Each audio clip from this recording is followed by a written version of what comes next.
let's get some work done, Hannes, shall we? Ooh. Heck yeah. Nice. Let's go. I'm having a great day today, actually. I made a super close-up here on the XDA camera as well. So we're working on this Vibraphone holder. It's a little dark image here. Apologies for that. But this morning I made a new version of this that was tilted inwards. I can actually show it to you all here on here. So the holder is actually supposed to be standing straight up, but we CAD'd it like this. And we're actually printing it right now. So we can see there. Perhaps you can zoom in on that later, Hannes. Yep, I will get to it. So we're printing this bent holder. So it remains an inward pressure. So it's kind of hugging the thing. I'll go over to this one again then. So a key idea here is to keep the material holding the Vibraphone bars. This is pure silicone, tight to the bar so it doesn't flare out. So instead of printing it straight like this, we're printing it pre-tensioned like this, so it will hug snugly and wanting to move inwards rather than slowly flaring outwards for each marble hit. So that's great. That's fun. I'm having fun. We're doing hardcore work with learning the design requirements here. I vibe coded on top of Jimmy's script up here, formatting script yesterday night at home. But I'm not going into the design requirement work without someone to hold my hand. So for this stream, I'm going to do some more fun CADing. I've been looking a little bit about the resonator pipes here. This is what I used for Marble Machine X, normal PVC pipe for like water, like drainage. I don't know what it's called in That's English. why that project went to the toilet. Wow! Went down the toilet. Exactly. So, and I wanted to get hold of some 40 millimeter ones for this stream, but I only got, let's go, some big camera here, Hannes. I only got 30 and 50 millimeter. So as soon as I get 40, I'm going to do some resonator experiments. So, and that leads me into what I want to talk about this stream, because I think I want to CAD. Okay, I have the closer the bar is to the PVC pipe, the louder the volume, which makes it a good idea if the bars were standing still, which they won't be. So I've been thinking about doing something really, really fun for experimentation, because I have this fantastic silicone 3D printer. So I'm thinking about if we can actually print and design some really cool little gasket or grommet bellows. I think they call it silicone rubber bellow, like this. That actually could be, and for everyone who wants me to do like a theoretical design approach, I won't do that today. Today I'm just relaxing and having fun with my best friend Hannes. Yahoo! If that's not your cup of tea, if you rather want to torment me in some theoretical design process spreadsheet, I'm sorry, this stream is not for you. We're gonna have fun today. No, Yep. but I think it's a really interesting idea. Okay, I'm going to talk a bit about. I think we can print something like this. Actually, a pipe that can contract and expand. It only needs to contract and expand a little bit, and so I think there's some kind of interesting idea here that I wanna have fun with. So we also need to do the second holder, and yeah, I wanna also add then the resonator pipe. And what I'm quite sure about, regardless if the regardless, is that it would be great if the holder, what's between these two parts, the highlight part, can go on the side of the resonator, just like they do on the Marble Machine X, which means it would be good to know if it would be okay to have a 40 millimeter resonator pipe. Because if we have a 40 millimeter pipe, that means that we are using all the space between the notes really neatly. And to everyone wondering what I'm actually doing, to me, I need a starting point for this whole design, which means that I need to start somewhere on this big machine. And I've decided that I start with the Vibraphone and build everything out from there. The most kind of important instrument of the whole machine. If that doesn't sound good, to hell with the machine, right? It's the great point, Hans. It's the singer. It's not only the singer of the machine. It's the diva of the machine. Yeah, the main attraction. It's besides the marbles, perhaps. It's what tells the stories of the music. Mm. The other things, grooves, and the Vibraphone tells you the stories about love, about lust, about death, and about overcoming your fears. All those nice things in storytelling, all those emotions are coming from the Vibraphones. There's like no end to the levels I'm ready to go to get that to sound good. And the bass and the drums sounded pretty good on all my machines. The Vibraphone didn't. Mm. So I want to spend a lot of time on the Vibraphone, and I want to start understanding a little bit about that. So I think if we go to this camera, to the right in your image, you can see the Vibraphone prototype. Oh yeah, up in the corner. Yeah, so I can pivot the camera to it, Okay, you can show it on the PVC. Oh no, this one. Yeah. So let's just switch over. Yeah. Over there, you have the prototype. There's the Vibraphone prototype in the back there. It's going to be like a research... I can enhance. Nice, enhance. Hannes enhance. It's going to be like a research station for the whole Vibraphone part that is going to kick off the physical feeling. Help me CAD. None of that is, of course, the real machine. But yeah, and to me, like, it feels good to mix a little bit of this work with the design requirement work. Fantastic, sir. And Martin just arrived to chat with a generous donation and a comment, just like Daft Punk, one more time. And then I saw our dear friend Jimmy Thomas Dev. Oh my God, just seeing now that there's a scripting language for Onshape. And then Derek Van Allen joined in. Yeah, Jimmy, it's the best. I've got a whole library of cool features that doesn't exist in other CAD, and they all run native without any installs or weird version compatibility. So scripts are coming, even in Onshape. They're like moving on from the spreadsheets now into Onshape. Yeah.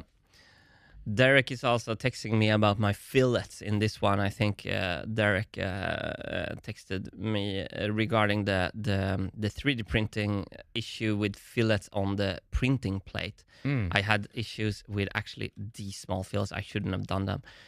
Something that I did during lunchtime, I just Hannes. want to say that Astro says, I missed the spreadsheets already. There will be, I'll show you some spreadsheets fast here. Look at this beautiful, well-organized spreadsheet with automatic grouping. Oh my God, what a spreadsheet. So during lunch, we did this one in the before stream. And during lunch, I added these two things. These are drain holes for the printing to avoid the cup action of these pipes that can become problematic. So that made the preform software complain much less about actually having cups. So that's why that looks strange like that. I want to go over to the 3D printer. I want to see if I can zoom in and see if there's some action in here. Nice. We have some kind of error message on screen there, it looks like. Okay. And you want me to zoom down to the screen, I can read it. Yeah. Oh, I need a joystick for this. Cartridge is dispensing slowly. Yeah, I get that all the time. It hasn't failed so far. I think it's a little bit so it's still going. Cold in the room. Okay. Is this still going? Yeah, it's going. Okay. I do. I also have. I do have preform. I can check the progress here as well. Hang on, I'll check it really fast. Yeah, and I switch to the PTC one. Nice. Yeah, 2 hours remaining. It's going. It's going. Good. 2 hours. Okay, so what I wanna talk about then is how to navigate this holder around this tube.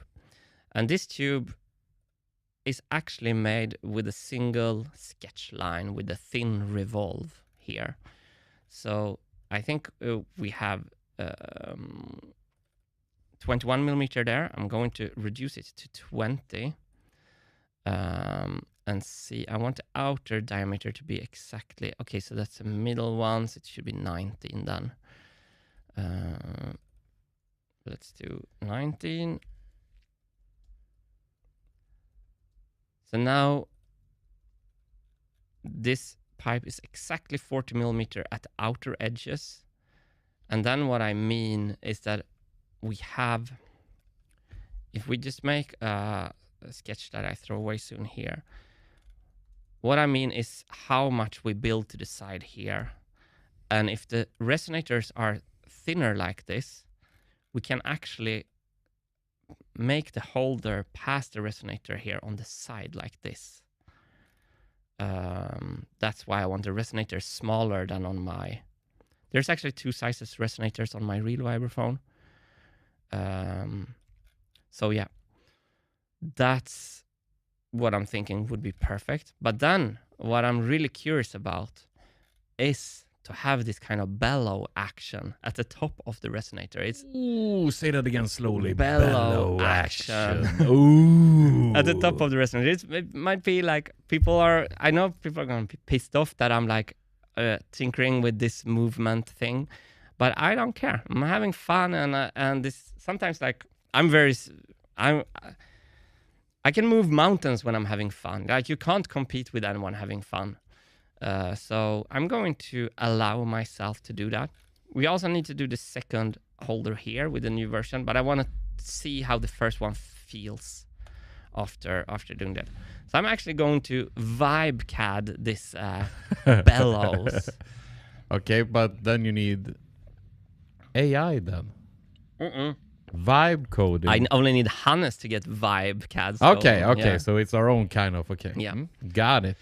So let's begin a new part here. As Foxy Hunter says, fun is good. No. Oh, yes, it is. And I saw that some people are still a little bit confused when they see the live streams, both regular and in portrait mode.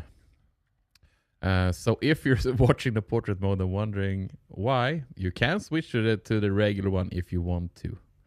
We're trying out different stuff. We try to fit all the different formats so people can choose. Some people prefer watching them in portrait mode, so we're catering to everyone here. No one should miss the bellow action that's supplied in this stream. And I'm really getting great friends with using this realign primary axis thing. We just need to use an axis that we know is not going to go away. And so I don't really want to use these. It's a bit shame that I can't use the, or can I? Can I click? Oh, I can. I can use, oh, this is fantastic. In the mate connector, when aligning them, I can actually use the default geometry. These things are never going to go away, and they're stable. So for the primary axis entity, what if I use right? Oh, this is satisfying. So this sketch is now super stable. That's really, really, really, really nice. So I just want to say here, Steven, with a nice little comment to you here. For your information, I was a physics teacher and used about an hour of your videos in total in teaching product design. Make your design requirements suck less. You taught me that. Oh, nice. That's fun. There we That's go. fantastic. I'm not living as I'm learning then, but thank you so much. And I hope it wasn't only to show how to not do stuff. Perhaps I think I will be a great case study. If I manage to succeed with this, I will be a case study as like engineering universities. Like, look at this guy. He tried to build a marble machine. It didn't work. It didn't work again. Then he wrote design requirements and it worked. So that's, I think, since I've been failing so much in public, I think that might happen. Thank you for that comment. Keep reading the comments, Hannes. It's fun. I'm not going to let them derail me too much this stream, so don't feel responsible for that. No, I would just need to find some time when you're not talking. Yeah, okay, I'll shut up. I'm just kidding. We'll find a good balance here. So... And I click on this comment then. RCK Hannes, you're awesome. Well, random comment. There's two shortcuts to getting featured on stream. It's paying for the coverage or complimenting Hannes. Yeah, I'm a simple man. All right, so I just think it's super fun now with this 3D printer thing to see what I can do. And we're going to make... So first of all, I think I can make something. We can start this thing with something that like fits onto the PVC pipe. So something like that. And then we're gonna do our bellow stuff. And I wonder if the bellows is the perfect example of a thin revolve or not. I actually don't think so. So the idea is to kind of prolong the inner. So we want the bellow to kind of prolong the diameter of the inner tube. So the part with the bellows is also part of the resonator pipe. So we want a kind of smooth wall, but then we want it to be very lightweight in the pressing action thingy. So let's make a variable angle here. Bellow angle. And Jimmy wants to know, why not trying without the bellow before trying to design one? Is it mainly because we're waiting for the printer or not having the resonator pipes? What do you think, Martin? It's a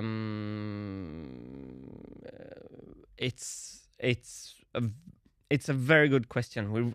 I'm waiting like for a lot of stuff here, and I think it's because I thought it was fun. Okay. It's not perhaps the yeah, I think if I would have the correct pipe, which I can buy at any hardware store, like before tomorrow, I think I would try without first. And also I've been trying without in France a lot. Okay. I like this comment here from Poopsie Doodle. Keep in mind, at this point in the project, you're still a candidate for a footnote next to the definition of insanity. Let's finish this and prove that dictionary wrong. Nice. Now that is badass. Nice. You need to succeed, Martin. I need to succeed. All right. Won't the bellow change the geometry and the note mid-movement from Carmcraft? I think it would, but it's so little, and it's just gonna move down once, and it's done there. So the long bum, that will be stable. So perhaps we get a like something. It's not like, I know from France that it's not like, and also we're only gonna talk about in the beginning there. I think I don't know. I don't think it's gonna be that bad. I think it's an experiment. And Jasper also comments here, if I can make a small suggestion, you could practice my 0.5 notes process with this resonator project.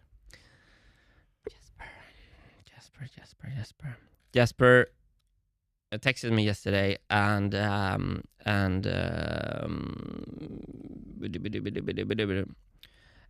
talked about something that chat is going to think is absolutely perfect. I also think it's really, really good. It's a design process, a structured design process here. I'm going to extract the A column so the 16:9 stream can enjoy Jesper's genius as well here. So this is a way of making better questions before prototyping and before designing.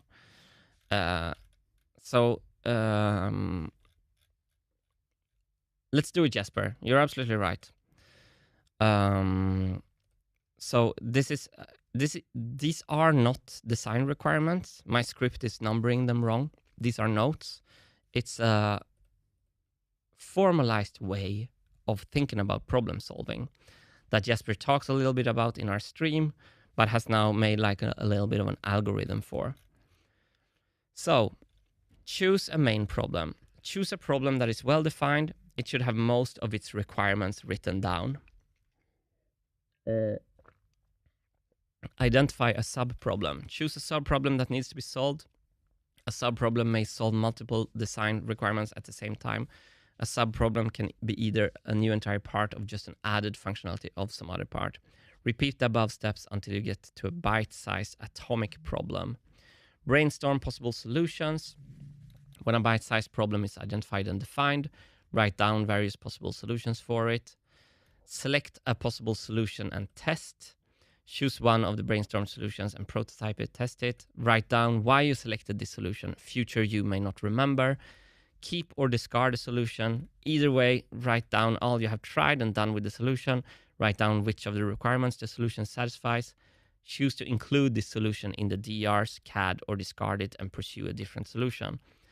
Future iterations and example.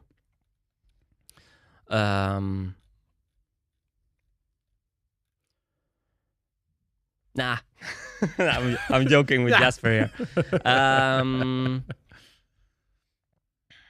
Okay, we're gonna lift the bar here because that's great. Because Jimmy says, "Woo, bar lifting, let's go." Okay, so me and Jimmy. So lifting bar is a meme we have here that Hannes, when starting the gym, you're so scared you're going to try to lift 200 kilo. You can't lift 200 kilos, so okay, then gym is not for me.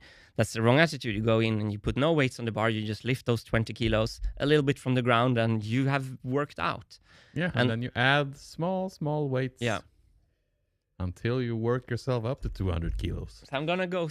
I'm gonna do Jasper's solving problem process here. So let's actually do just another sheet here. I'm gonna be in the middle so 916 can see what I do. Great. And RCK says fun and design requirements are like salt and pepper. The correct amount of the combination will make an amazing pasta. Fantastic. And Sid says, long time follower, always loved your work. These live streams help me work, and you will be a great successful case study. Oh, makes us so much happy. If we can keep your company while you're doing amazing stuff, we're so happy to hear that. We're trying to be like a nice radio that you not always have to watch. You can also just listen to us. Thank you so much for that. Choose a main problem. Choose a problem that is well defined. It should have most of its requirements written down. I just have to. It was a great joker from Josh. I usually have to be lifted from the bar. Okay. That is good. I love that one. Choose a problem that is well defined. It should have most of its requirements written down. Already on step 1, Jesper. I'm like, but I'm gonna lift the bar. Okay, so the problem is Martin wants the plates to move. I'm just gonna do my loved robotomono here. That makes me feel like I'm a coder. But the closer to the resonator, the better sound, thicker tone. I know that from before. So the extra distance that the movement requires reduces sound quality. But wait, what if the top of the... Okay, I'm doing solutions. Okay, sorry. I'm doing solutions too early. Choose a problem. It should have most of its requirements down. So that violates the requirement of sound good vibraphone. Okay, I'm just going to lift the bar here. Jasper can talk me through this later. So identify a sub-problem. Choose a sub-problem. So sub-problem, bad sound of movement. Sub-problem can be a new entire repeat until the bite-sized atomic problem. Okay, so atomic problem is movement makes close proximity to resonator tubes impossible. Wait, I start to like this because now I can show the audience that one of the solutions is to not move the plates. I saw in my eye. Oh no, you saw it was a star falling. Okay. Brainstorm possible solutions. Okay, so now we're going into the brainstorm. Brainstorm. Okay, so keep plates still is one solution. Move resonator with bar is another. It's kind of a very complicated one because the flaps are then not moving and make top of resonator expand, contract with movement to close the gap. All right. Let's see what Jasper wants us to do next. Select a possible solution.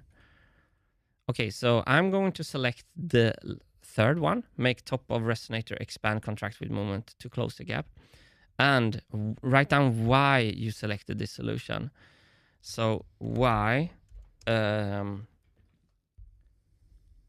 Because my 10 years experience with Vibraphone tells me this might actually be a great solution. A lot of people in chat are wondering with the possibilities of having the resonator pies moving with the bars. Yep, it's here. Everyone's like, oh, that would look so cool. So why not moving the resonators? The rotating flaps needs to move too. So it becomes very complicated mechanically to have resonating flaps if they can't be on one long edge. And also the resonators will be heavy, so the marble needs to make more movement. And I don't think we can have that much and uses more kinetic energy. I don't think we can have that heavy marbles. Sorry for spelling. Keep or discard a solution. Either way, write down. Okay, now we have to test. So now I want to test the resonator, test the bellow. Also gain experience with the printed silicon. Because I know all over that's like an extra bonus for me. I know all over the... Okay, Jasper, let me know how I did. Let me know how I did. If that was... I was lifting the bar, Jasper. Let me know what you thought. I think these soft parts are so much fun because I hated the soft parts on the first two machines with foam and rubber bands. They were always a weak link in those two machines. They got used up, and I just love to be able to print pure silicon. I'm having so much fun with it. It was a good lift, my Memeplex says to you here. Oh, thank you, my Memeplex. And woo, we are making progress from Joshua Bridges. Nice. I don't know why all these lines are so strange colored. Is it because we're in dark reader? Yes, it is. I've sent it to off. Is it stuck? Is the sketch stuck on dark reader? Onshape people. Derek, why? Derek! Why are those lines not blue? Why are they all of a sudden... because they're unconstrained. That's strange. Jasper says here, this was great, Martin. Once you get the process down, I hope it will be helpful for future other problems. You're so sweet, Jasper. Thank you so much. And now Astro says immediately after, is it time to add some weights to the bar?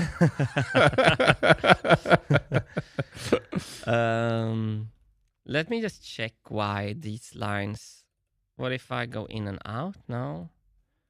Why is this sketch looking different? If I make a sketch here...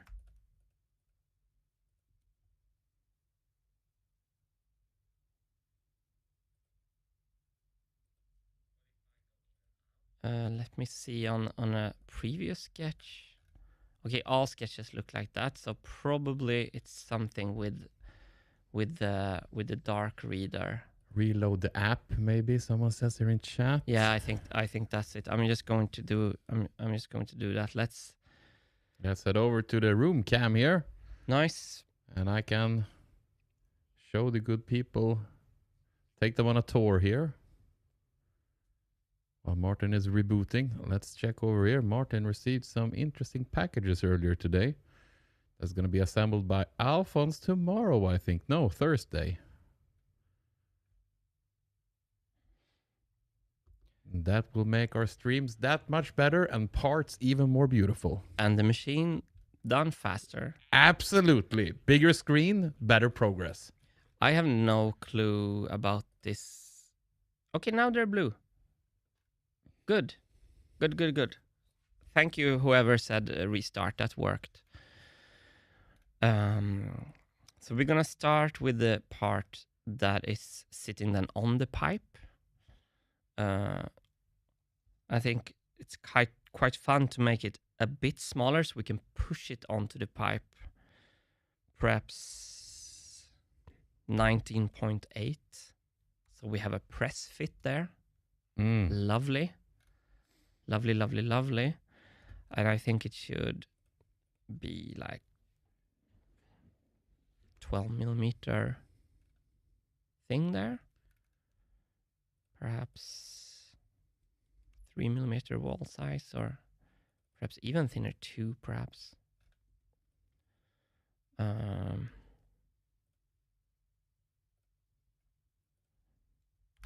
So now I'm making the little thing that is going to fit on the pipe.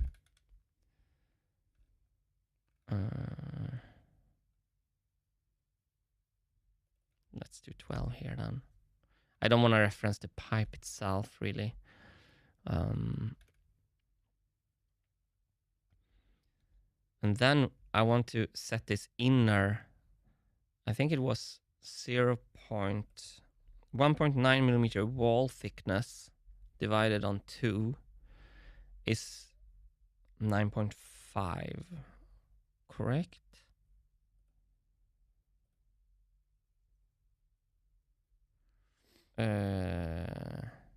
No, so this should be 20 minus 1.9.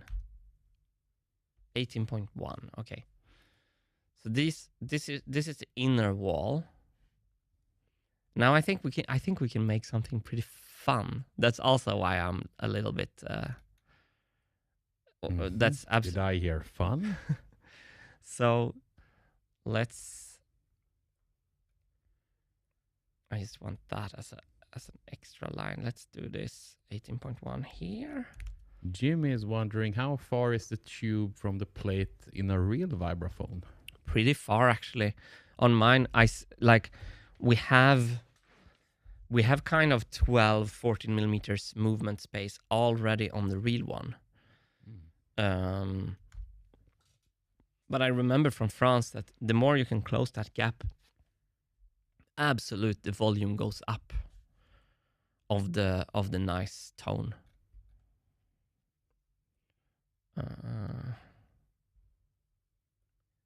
So now I read up about wall thickness before the stream.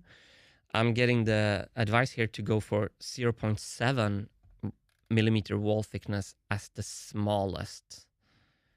Hal is wondering, is the plan to 3D print the bellows? Yes. Yes. Horizontally in silicon. That could be cool. If it works, that would be cool. Right? So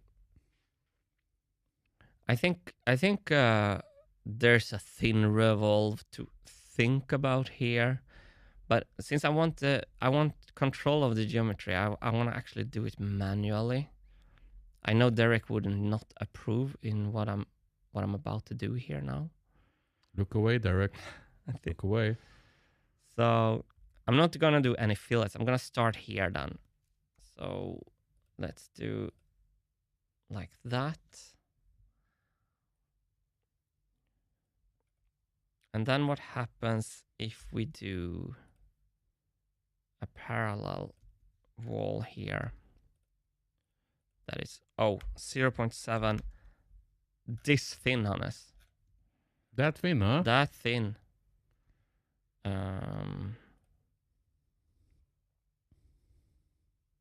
Parallel.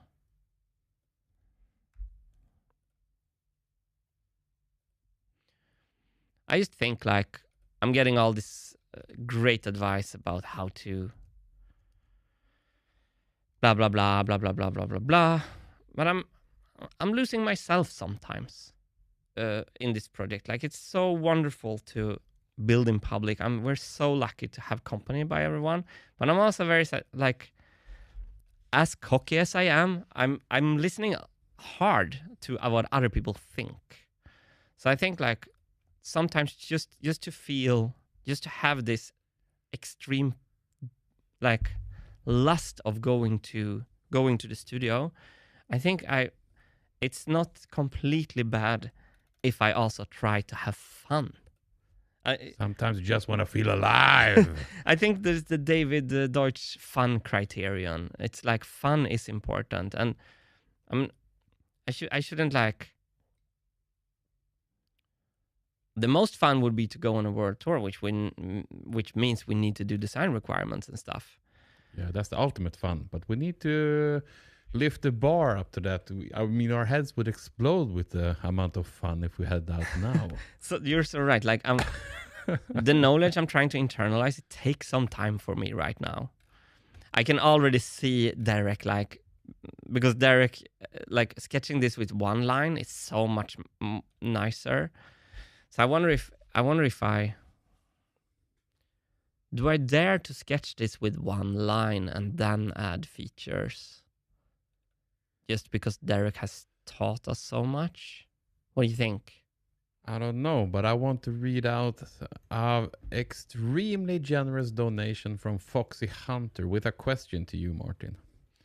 When solving problems, I like to understand why they exist. Why do you want the bars to move? Does it add to the sound, or is it just visual?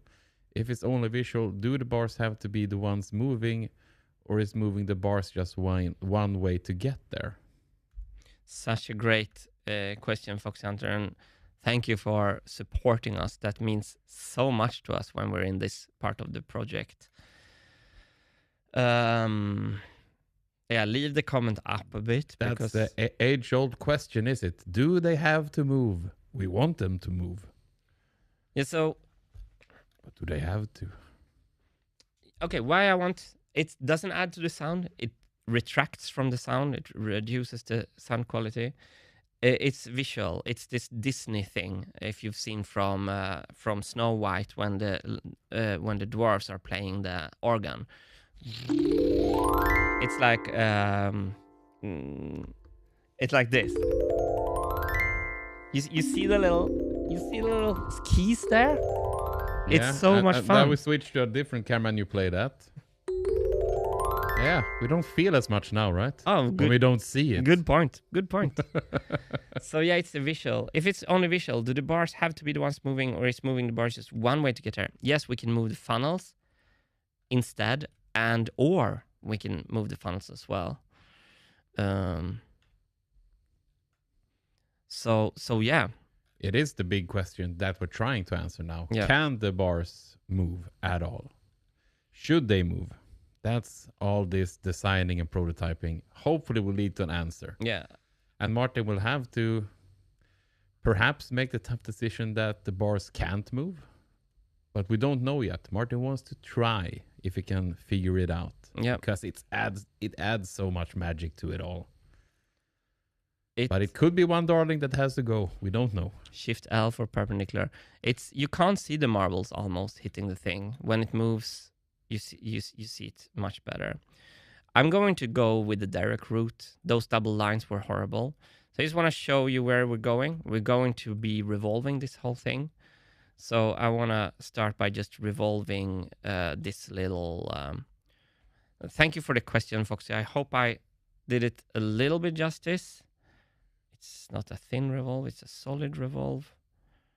And we're going to do a new part. So here's the beginning of our print. Sits on the pipe like that, and it expands the inner resonator tube. And I think like Fox is also into this more like to question everything. Which is also what Jasper wants me to do with this process. Yeah. And I have a feeling like you started with the Vibraphone. It is the beating heart of the machine. This is the toughest question to answer. That's also why it takes a lot of time. I think you will have easier decision making on other features that's not as important to you, right? I hope so. You will have to. Otherwise, we will never have the amount of fun on a world tour, you know. I hope so. I really hope so. Let's see how we can CAD this in a really simple way. If we just do vertical here on all these.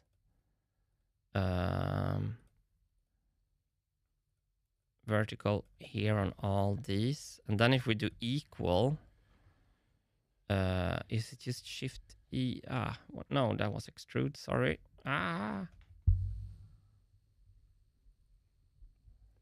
It's just E. I do equal of these. We're just trying to make a nice little bellow. Oh, look at this. It's kind of becoming a good bellow here. Then we need one more thing. We need kind of the distance between all of them to be equal as well. So Joshua with a donation here. And a question, or do we move the bar with programming, not marbles? Yeah, that's a great brainstorming thing. That sounds like... Wait! You mean mechanically? That's cool. Ouch, that's cool. Oh, but then...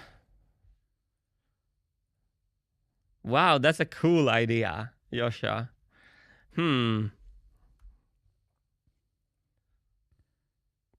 Yeah, that is cool. That is very, very cool. That's a cool idea.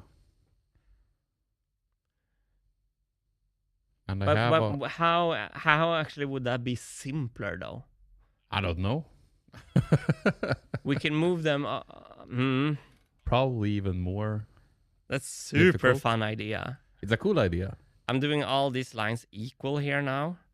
I just want to say that Foxy Hunter came back with, you didn't have to do this, but another donation and an answer to the comment on your comment there. So like, it's your motivating factor. It's your fun. I see it now. Even adding something else that moves wouldn't be the same then. I love the way you showed it. I hope you find a way to make it work then. Oh, thank you. That's so sweet. I think perhaps if I'm transparent and honest, the pushback I'm getting is going to be a little bit. I didn't mean that your first one was pushback, Foxy, but like I'm under huge like I'm in super privileged positions. I'm not going to complain. It's like the British royals: don't explain, don't complain. However, but I'm going to. But I'm under a lot of pressure from myself. I'm disappointed with myself, with all my failures, and I think Alphonse and Hannes have noticed it. I send like 200 texts on from my morning walk to the studio. Can you see what a beautiful bellow I just made with some lines, Hannes? You see? you know how good your it is. So this is a little bit of a way for me to get the fun. I need some breathe. I need to catch my breath, basically. Yeah, we're moving very, very fast all the time. And a lot of balls or perhaps marbles in the air at the same time. Not just sitting here CADing, but making videos and planning. And yeah, and in the middle of that, you also need to think about the machine. It's a lot. And sometimes the pressure can get the better of you. So I'm going to let you have some fun, Martin. That's so sweet. You earned it. That's so sweet of you. So now I think like I decide anything. oh, I'm not going to judge you though. Let me do a set. Do I want to set a distance between these? I think so. No, I don't. They were all equals. Did I do this wrong? Or is it the angle I need to do now to control? Or is it gonna be red now? No. I feel stupid now. I did this wrong.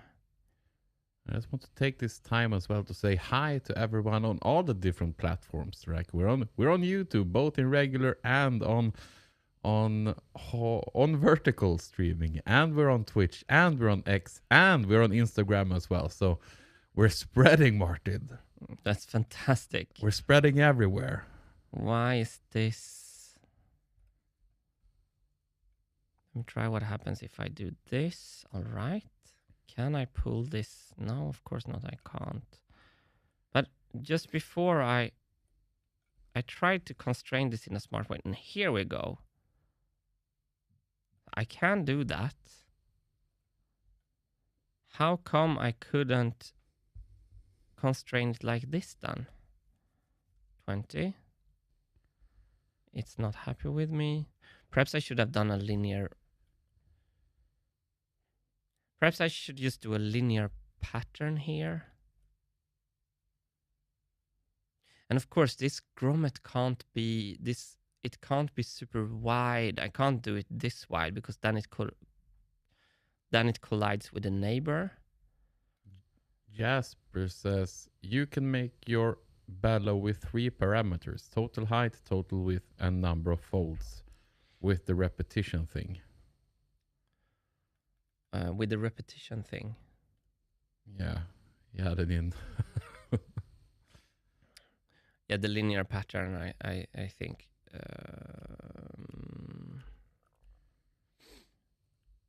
I think perhaps the linear pattern is the better way to go here.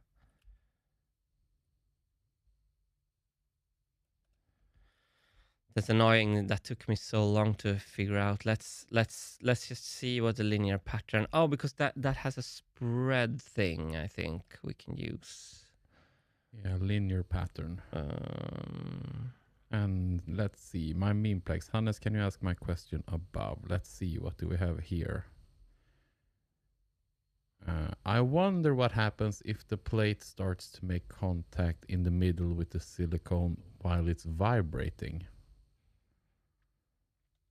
I think the holder is going to. What happens here? Actually, it's a little bit bugging me out. Sketch has been restored. I wonder what happens if the plate starts to make contact in the middle with the silicone while it's vibrating. That is not allowed to happen because that would kill the tone immediately in the middle. So I think it's going to be the holder that is going to make contact with the holder here is going to make contact with the bellows. Geez, I'm slow. It's okay. But also, we got a very generous donation from Hasse here that's asking for a little recap here. I missed a few streams. Have you tested how much the bars, quote unquote, need to move? That hugely affects the design of any holders or swinging arms. I think we did. Okay, here we go. I didn't realize.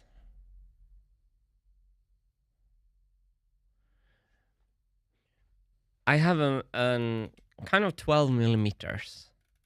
It's kind of a really good here in the middle. 10 is enough. 12 is fantastic. 15 would be awesome, but I think that's a bit much.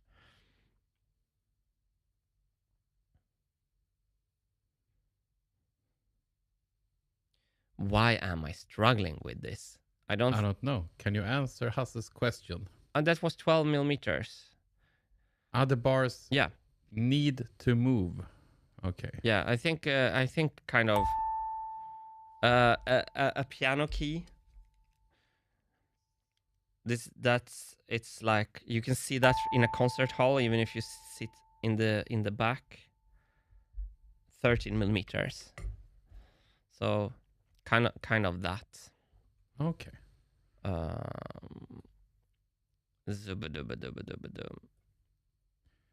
And or what is wondering, Hannes, I'm confused. Is the bellows going to seal to the bottom of the vibraphone bar? No. It needs to be air in between. It's going to try to seal up to. It's going to close the gap, but it's not going to go. So yes, perhaps yes, not all the way. It's going to go. It's going to go in that direction. So perhaps I should constrain the length of this line. Let me see if I now can do this more easy. I make all of them equal. We know that we want, and then we also do the angle. But I should be able to do the angle with the.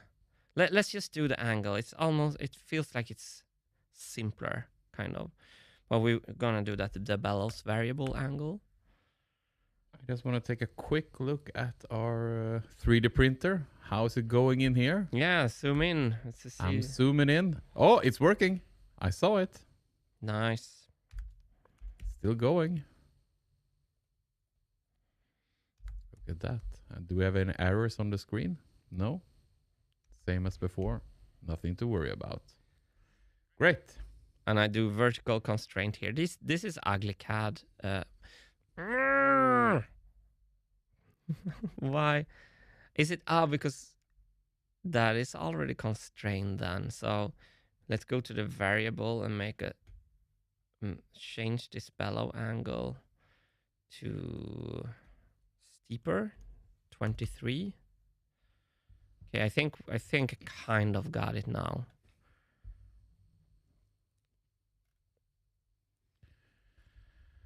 I'm going to. I don't want to constrain it to that point, or do I? And Sid Hunt wants to know, have we lost our base rules for this machine? Use of ready-made parts rather than specifics. Yeah, I'm going to use. There's no one who has built this function ever in the history of the world, perhaps the universe.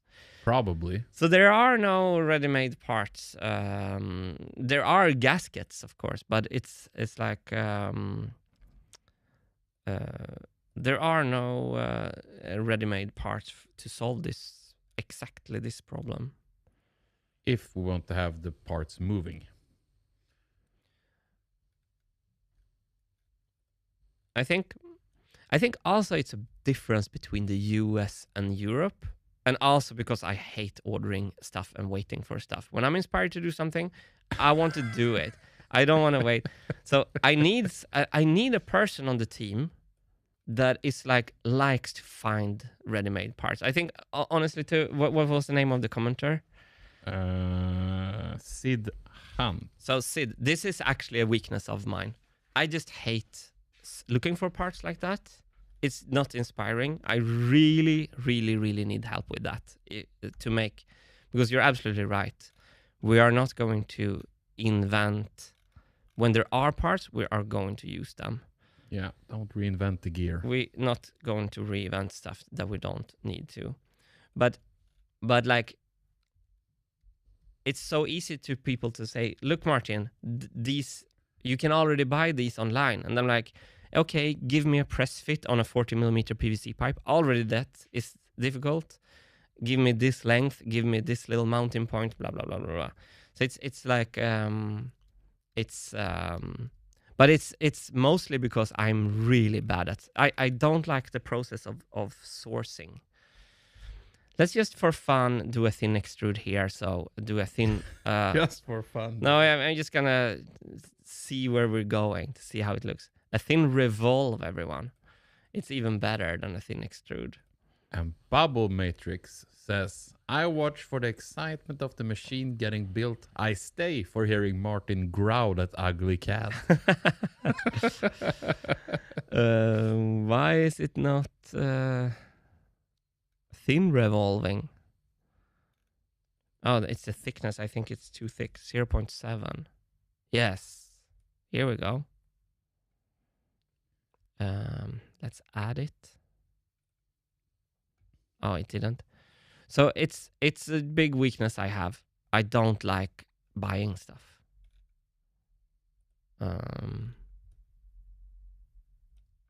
So the print direction we're gonna try is this direction. So it's gonna print like this, which is kind of exciting. So now you can kind of see here how it starts to become a little accordion thing, Hannes. You see that? The little accordion thing. Ah, that is very nice. That is not ugly cat. You don't need to growl now. We just do the purr instead. I kind of think we're onto something here. So yeah, I got passive aggressive there when talking about like off the shelf parts. Sorry, it's just everyone be screaming at me like for years, but you're absolutely right about it. You're so cute when you're angry though. I'm not. You don't sound angry. I'm not actually. That's good. It's good. It's good. I'm not really, am I? So this is good. We like that revolve just for fun. I'm just gonna make sure. Oh, I added it to the wrong part. Now I see. So the revolve, the merge scope is with this one. Now chat is saying something about unidentified flying Wilson. Did Wilson appear in the stream again? Huh. That's weird. Can't keep that guy in control.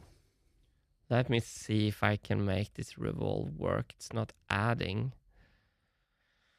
It's not adding. We're gonna choose also that little line. Now it's adding, right? Now it's adding. Good.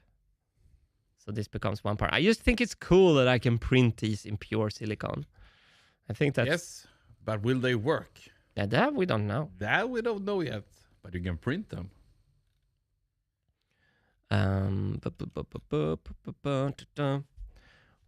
I want to make the inside a little better for the sound. For the sound.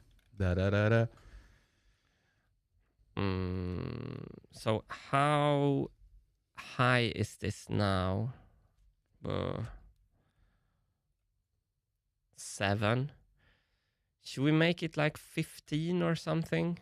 Ooh, let's do it. Nothing I would rather do. I love it, Hannes. Keep the comments coming, so I can say no to what everyone growl. says. I can say no to everything. No, I super appreciate everyone who are thinking. I can't always like follow every thought. I wish I could, but let's do how did we do it? Equal length and an equal angle, I think is all we need to do, right? The vertical perhaps here. Hal says, I believe the moving of the bars and the bellows should be prototyped in the real world first, just to see what parameters does the problem have. Are the bellows even necessary? I'm guessing not. Yeah.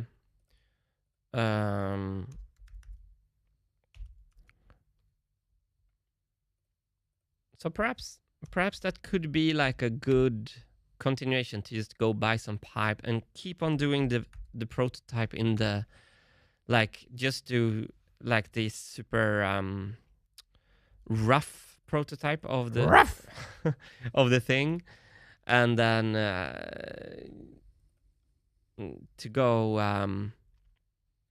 you see what I mean, Hannes? Mm-hmm. Oh wait, I think this revolve should be a mid-plane revolve. Is it then not working? Oh, thickness is wrong here again. 0.7. Here we go. Now it's a mid-plane revolve. It's even more beautiful now. And then we want to do...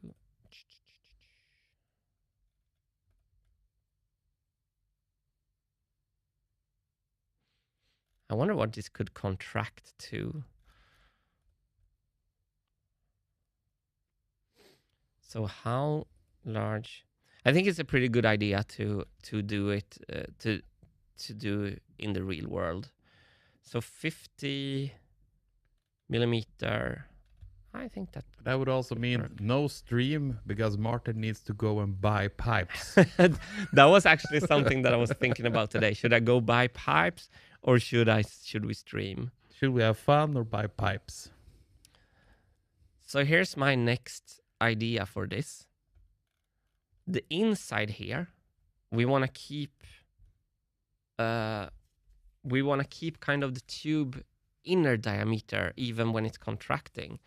So I'm thinking that I can add a little something. This is a little bit crazy, but I can add a little something on all these. I can add a little thing here. Boom.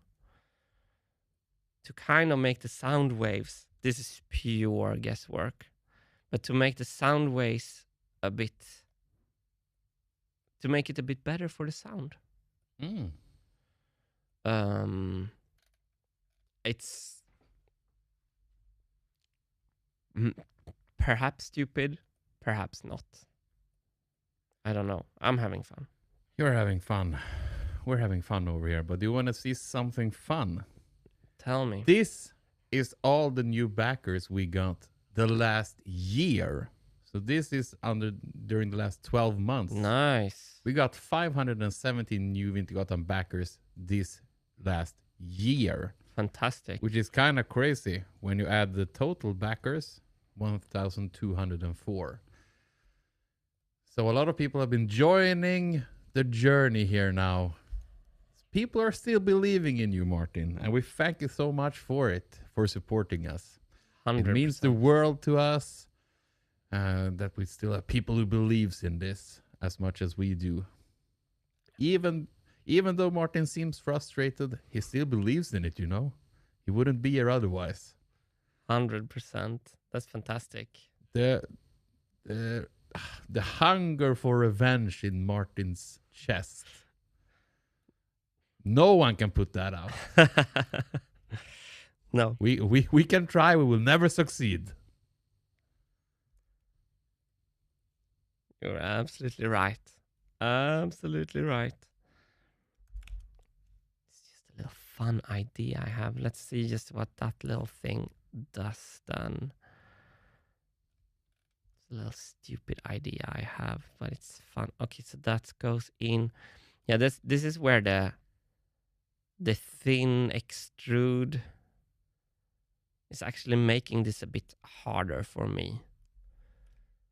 So let's use, perhaps it's better to use this as a midline because I do want to control I think we're gonna use this as a midline rather.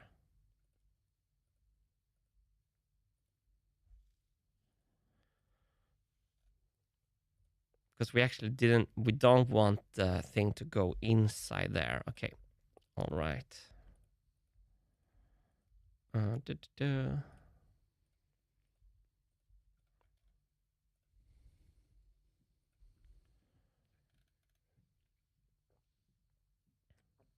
So if I just CAD one of these correctly, perhaps this first one is going to be a bit different. Oh, why actually? Yeah, the first one is going to be a bit different. No fillets now, Martin. We can add that later. Super simple. Super simply.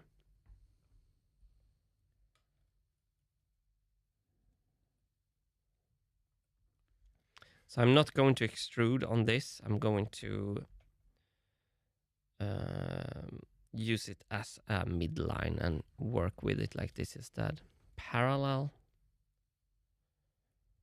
And this is going to be then half of 0.7, which is 0.35. Tim Jackson says, I'd like to see a test where you hit a bar and then move a tube up and down underneath it to see what it sounds like. I think there are France videos showing exactly that. Mm. And that's what I wanted to do today while I was getting the... we can go back to do that. I did all those things on the Marm Machine X to learn. It's super cool because it's really like you go into these sweet spots, and also with the length and stuff. And also when you close the resonator pipe off, it's an octave lower, which is very interesting. The double the standing wave is like the double the length. So if I go like this, okay, I'm getting into it here. I can do this custom profile here, which is pretty cool. Let's just do it like this. So we should research where I can buy. For the next stream, I'm going to buy some PVC pipe.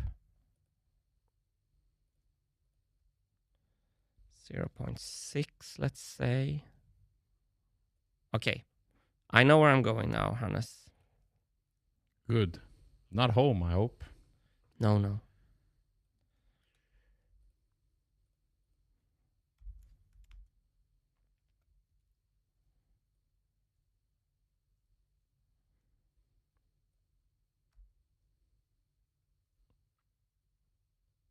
So here's what I mean. We can do a little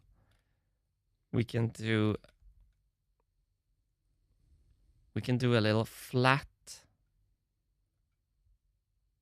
excursion here on the inside corners. Not like that. V for vertical. And then it has kind of this 0.5 millimeter room to move instead. So say we wanted to move like 10 millimeters, and we have 1, 2, 3. We have 1, 2, 3, 4, 5, 6 so far. So it needs to be able to move more, at least 1 millimeter here. Oh, not 10. 1. It's that tight. Okay, so let's do the...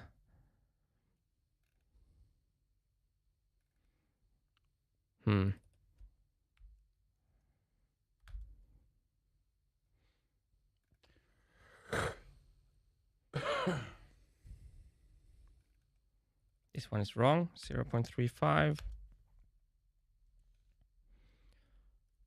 And this first one is special. The second one is not. So then we should be able to repeat that pattern. Mm-hmm.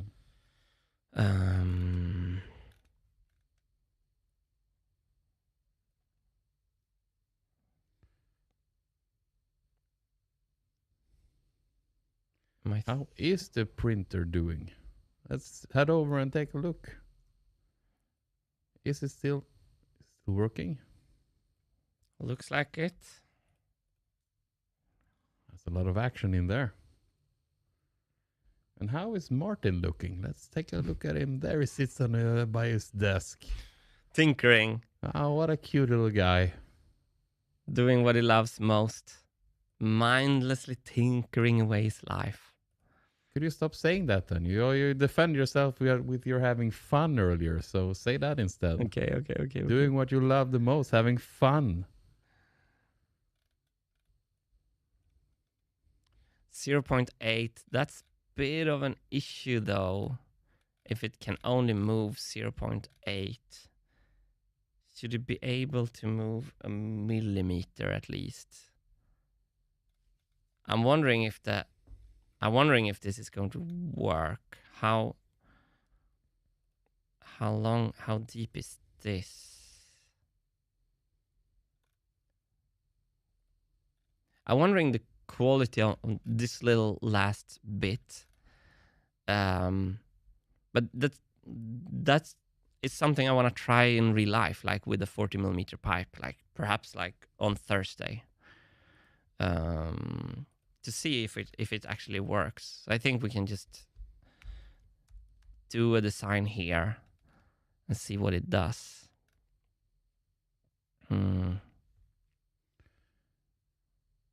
While you're thinking, Martin, we have a generous donation here from RCK with a question. Hey, Martin, have you considered a vertical linear axis, like a 3D printer, for each Vibraphone bar instead of a pivot? It could simplify things. Also, could that motion help with damping maybe? I love the question. So the question is, if we go to perhaps, I don't know. Yeah. Instead of doing that, it just goes straight down. So it just goes up and down like this. It would help because it would go along the axle of the resonator pipe. So instead of doing this annoying wave movement, it would go straight up and down like that. Let's add it to the... I have thought about it, but I haven't like another possible solution is linear movement rather than pivoting. Like,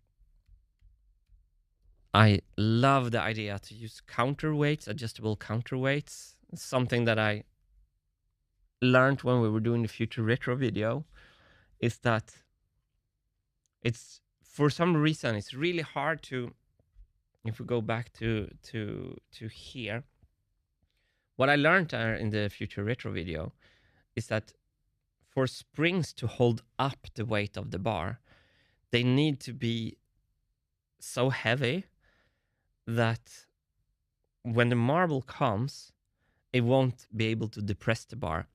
But something magic, and someone in chat might be able to explain. Instead, when you do a pivot and you balance it with a counterbalance on a short arm, it's in balance, which means that it requires much less energy. It feels like it requires way less energy to depress the bar, thanks to the counterbalance.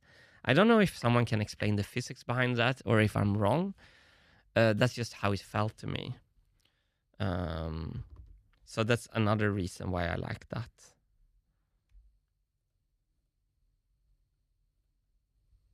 So basically everything that I've been designing my whole life, I've just been, it's also like I'm thinking about like how I should work and stuff like that, Hannes.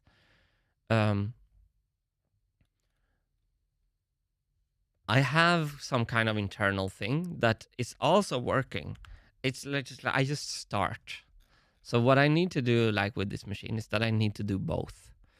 So I think perhaps that's the best like discussion with the audience here. Like, my task is not to change completely who I am and how I work, because it's like no one can do that. Try telling a smoker to stop smoke, because it's like, you know, like it's ingrained in me how I am.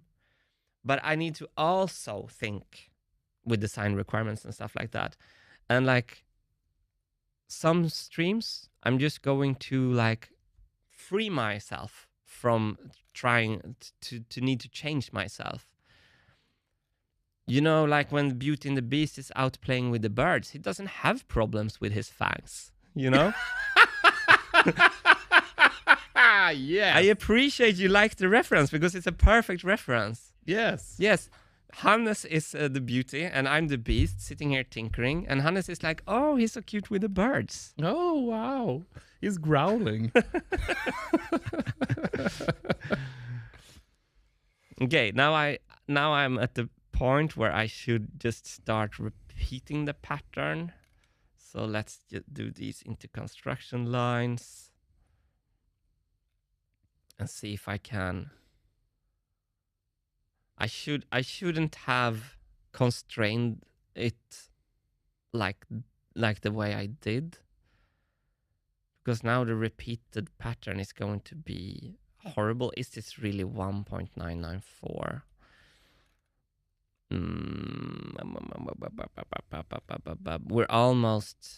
We're almost at revolving this. I just need to think about how to repeat this without drawing the same thing over and over.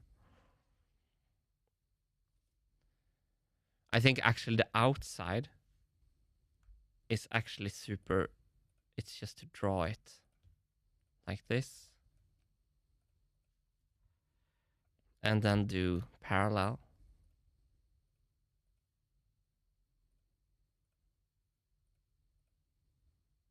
Oh, that went wrong.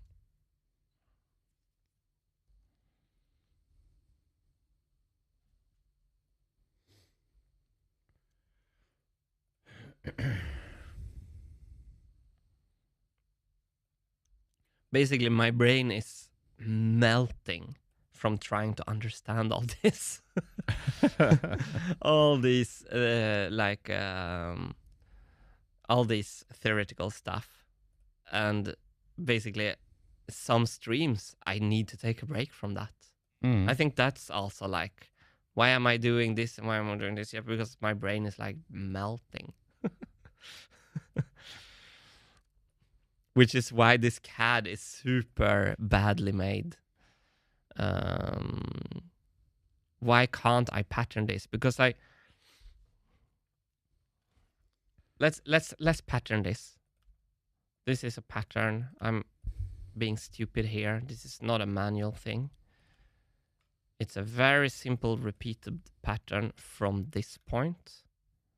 So I shouldn't be stupider than I need to. But I think I need to remove the equal constraints for this to not break. I'm going to remove these equal constraints and things are going to turn blue, I think. Yes, good. And instead, I want a distance constraint to make the pattern work. Here. 2, please don't become red. Yes, it didn't become red. Is this already now then? 2, what happened here then? Okay, this is a bit of an issue. Okay, we can fix that with a horizontal constraint between these. Ah, now we got it. Now we're gonna do the linear pattern. Okay, I saved myself some embarrassment there.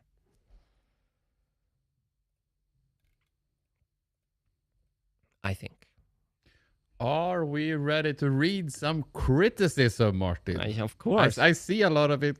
I don't see a lot of it. I see someone with a lot of comments. Yeah. Should we try to address some of them? Absolutely. There's some truths in here as well, but go ahead. Let's try and see what happens here.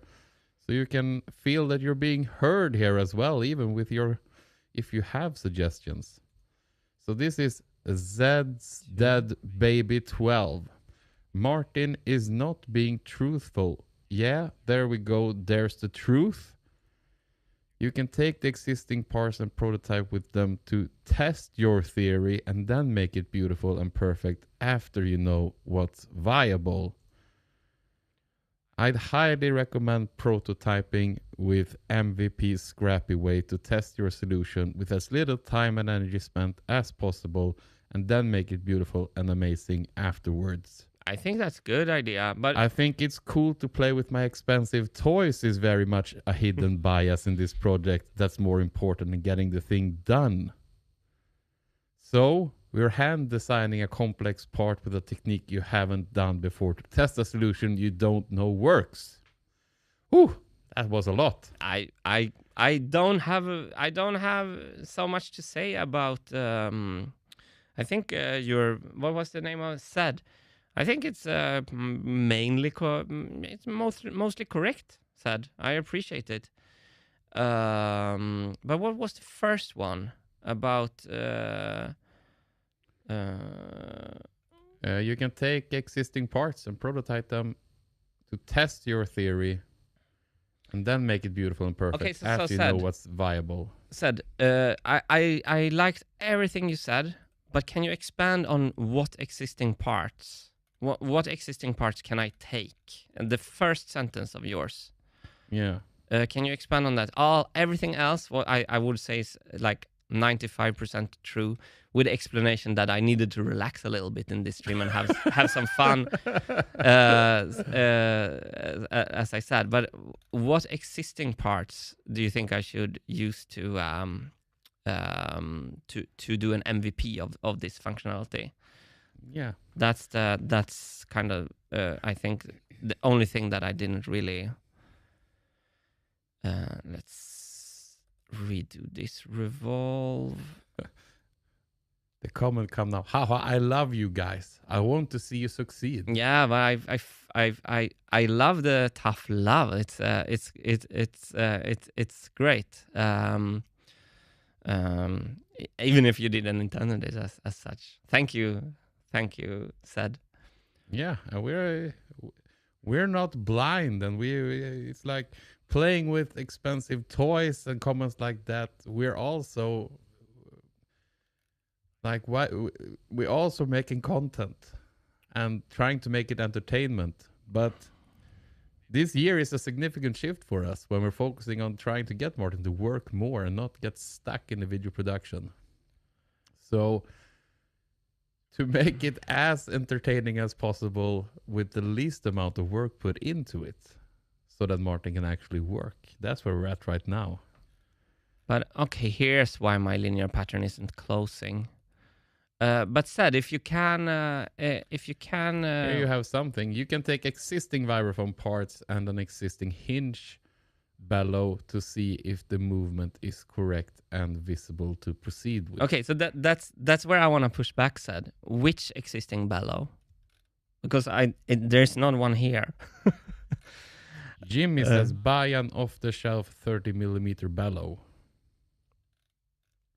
Okay, can you send because this is where everyone. It might be because I suck at it, or it might be because you think things are more easily said than done.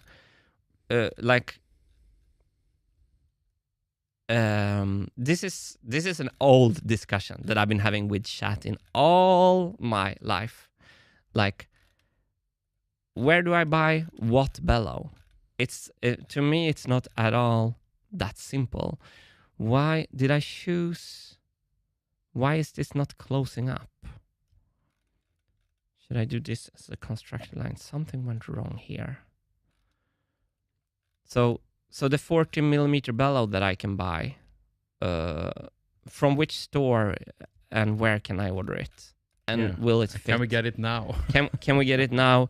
Is it really worth me sitting and looking for that thing? Because then I want to know. I don't get the information if I can make my own custom parts for the thing. This is such an old discussion. Says in your local hardware store, Bauhaus Sicka in Nacka.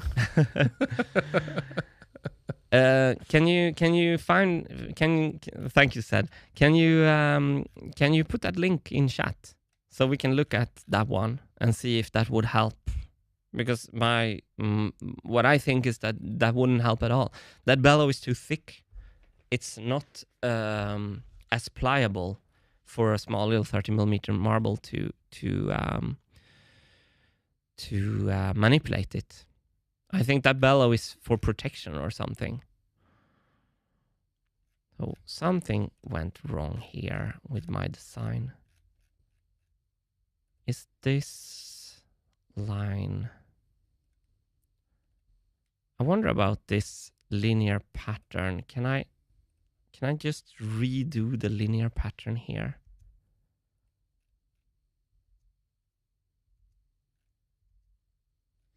Well, yeah, you can't link in chat. That is true. I want to go before the linear pattern. I should revolve. Perhaps I can revolve and then pattern the part. That's actually how you should do this. I'm so stupid, Hannes. I forget everything about CAD. You should not sketch all these things. I want to remove the linear pattern. There we go. Because it's really easy to say, just take existing parts, and it's like, they don't exist here next to me. It's just that, like, people been on to me. I was like living on the countryside in France, and people were like, but use the parts. And then I said, like, I can't put an JPEG because they send me an JPEG. I can't put a JPEG on the machine. And then they replied, he thought he was going to use a JPEG on the machine. So yeah, are these vertical?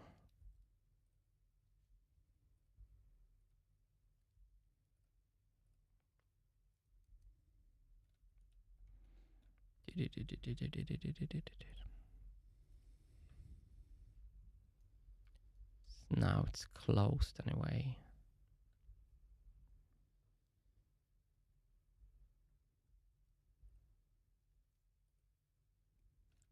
So if I start revolving, first special revolve, only this. All right, we're getting somewhere. It took me ages.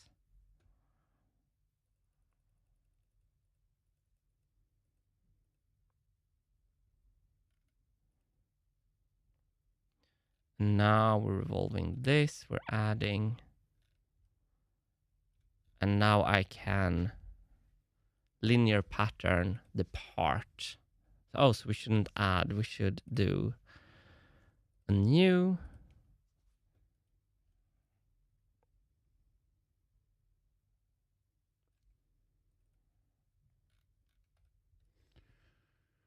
You won't find the exact part that is the exact dimensions as you're using, but a part that is good enough to test your theory. You will be able to understand if it's a viable path forward. Yeah, I don't agree. I see the good idea there to save time, and I suck at that. I am bad at that, but I don't agree that that investment of time is in any way better than what I'm doing right now. Because I need to bookkeep the invoice. I need to like accept the package. I need to choose. I need to research. And then we have a part that is too thick or the wrong diameter, and I think it's a little bit in a. It's not really grounded in reality that would save time. I think this is such an old discussion, though. So perhaps when everybody screams that I'm wrong, perhaps I am. But I don't. It doesn't feel like that in this case. So now we're patterning the part instead. Do you see what I mean, Hannes? Yeah.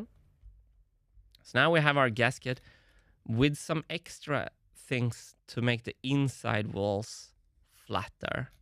I don't know if this is a crazy idea. I just think like that is really interesting. Fair enough. And a heart. That's Let's come back to that discussion when we see the results of this test later.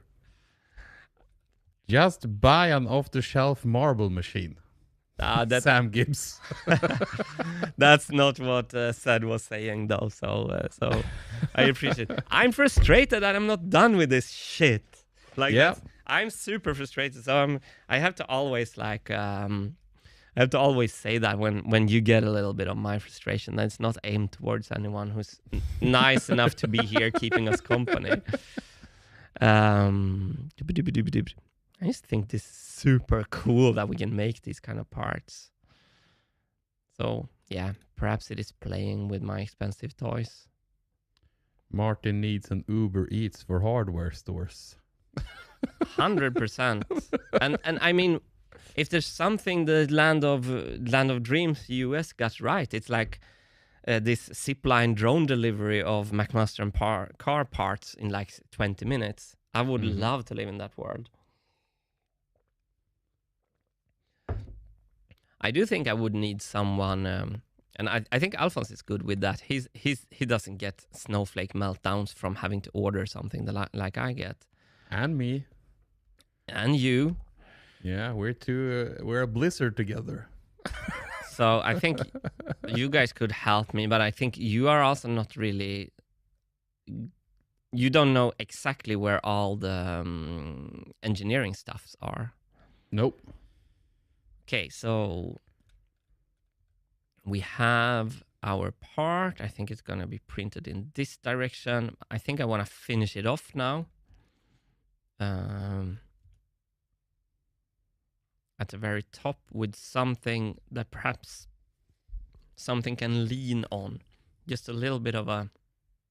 People are worried that this is not going to print well. Yeah, we're printing... That's also something I want to try. I think we're printing it in this direction. So all these things are self-supporting. So we're not printing it like this. I hope that's going to be enough. Let's go into the sketch. Let's see. We're going to do something there.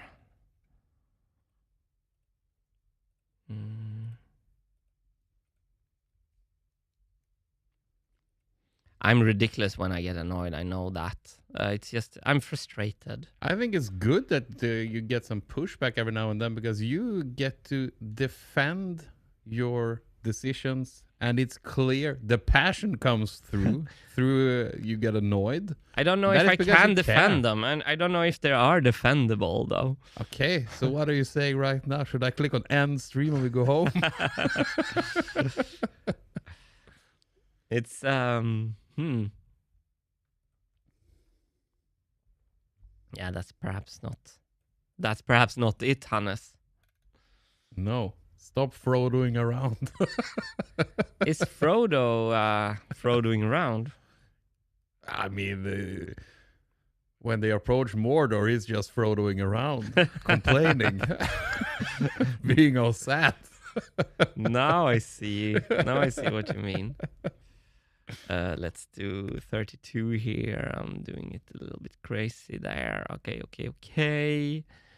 We're going to then, I think in this first revolve, we're going to also include this little thing. So the start and the end is revolving first.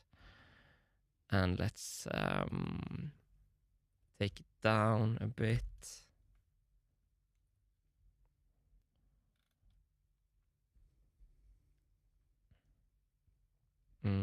Okay, I should end on this inward thing. So I'm gonna cut that. Okay. I know what to do.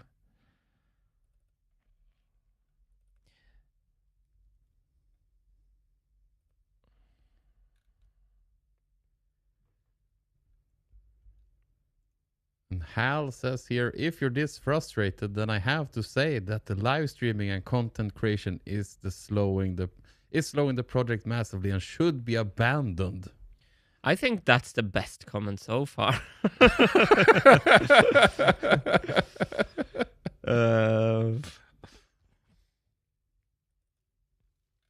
Please don't do that. We're doing a lot of changes. It's the content creation stuff has been It has been a blessing for us that we get to work with this, but we also, we need to create stuff. And now we're taking the easy way of doing it.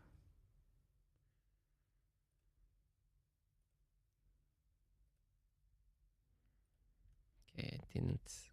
I didn't do this super beautifully. Let's now just put all these things together at the end. But immediately after, here comes RCK with a donation and the fighting words, never give up. Oh, nice. Let's see how I can just add all these together now. Oh, wait, with the linear pattern, I can do add. So all those are just one part. And then with the revolve, this is better. And I promise you, RCK, we will not give up. Yeah, thank you, RCK, for that. Thank you, everyone, for giving of your thoughts and time in here.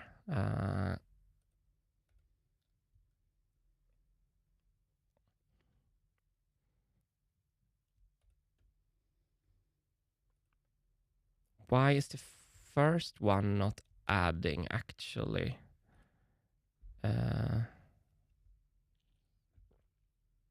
Linear pattern, add. Do we have a merge scope? Yes, we can merge with that. Okay, good. Finally, I'm starting to get my stuff together. We're gonna do this one. Yes. Well, oh, we have to add that to the merge scope. Okay, now I'm getting it. Hannes.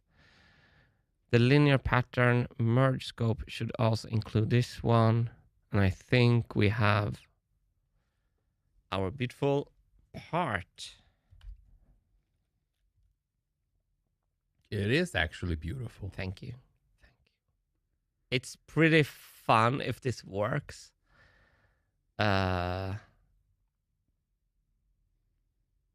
It's pretty fun.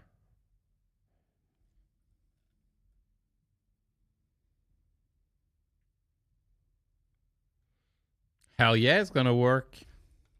Let's see what the printer says about printing this. So let's just remove. Florio is wondering here, if Martin quits streaming, what will keep him from playing chess? I think there's a lot of truth to what everyone says. It's just like, I don't really know how to... It's hard to make changes in your life, basically. Yeah. Like, I'm not saying any one of you are wrong with anything you're saying. I think rather you are right. It's just that, like, I shouldn't do fillets on these, actually, just because. Perhaps this one.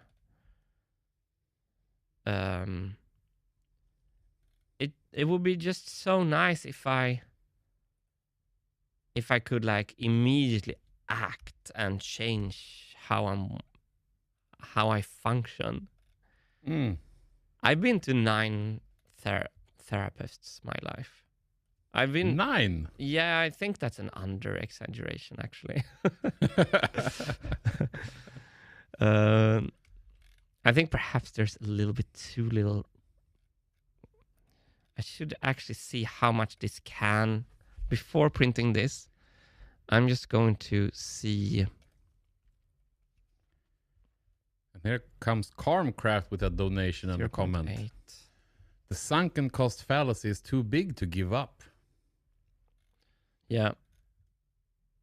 And thank you so much for the donation as well, Carmcraft. Thank you so much. Very nice of you. 1, 2, 3, 4, 5, 6, 7, 8, 9, 10, 11, 12, 13, 14. 14 times 0.8. Kind of 10, perhaps?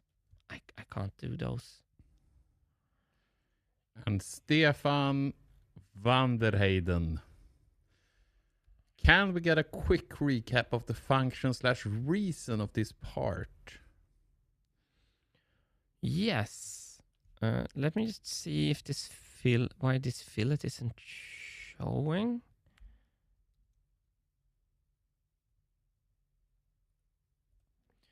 I want to try to close the gap between the vibraphone bar and the resonator pipe, which is perhaps part. Why?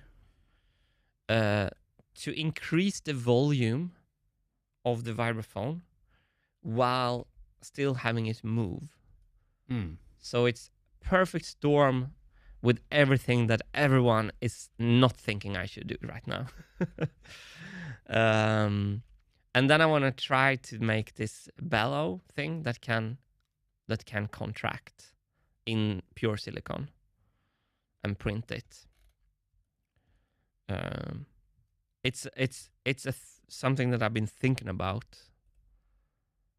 But why can't I fillet this? 0.1, is it too sharp?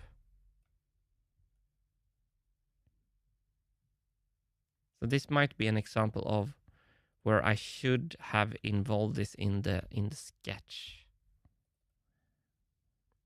Was that an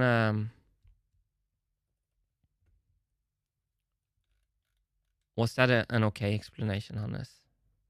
Yeah. I got it. And my memeplex is wondering, is it volume or tone? Because if volume, we have these things called microphones, which you will be using anyway. True. There's a lot of mechanical noise on a marble machine, so it's the signal to noise ratio. You get a more beautiful sound in the microphones. You get a better sound even though you're using microphones.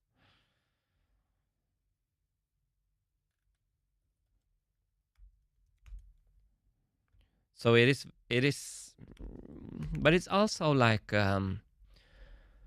the ratio between the attack, the transient, and the singing out, like bum or the bum. This increases the ladder. This reduces the harsh attack and increases the ladder. So it does changes the characteristics. Thank you.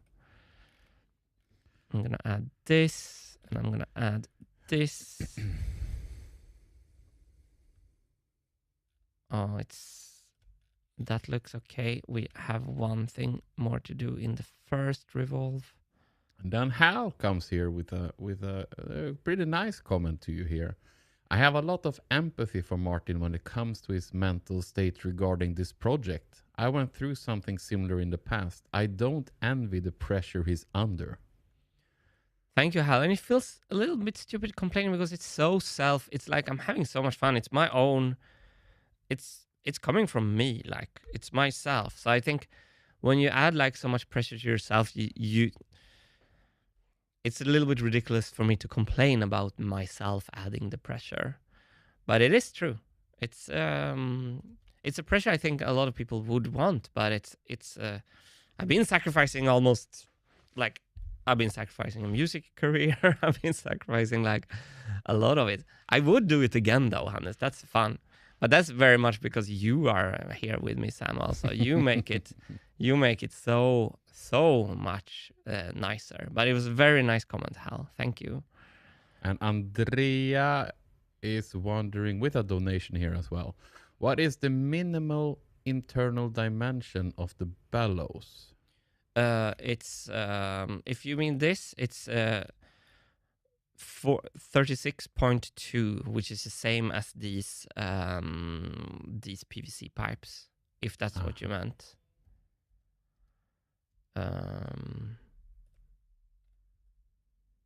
And I'm wondering if we would do an intersection. I don't know how to do intersections, actually. Let me ask the Oracle quick here.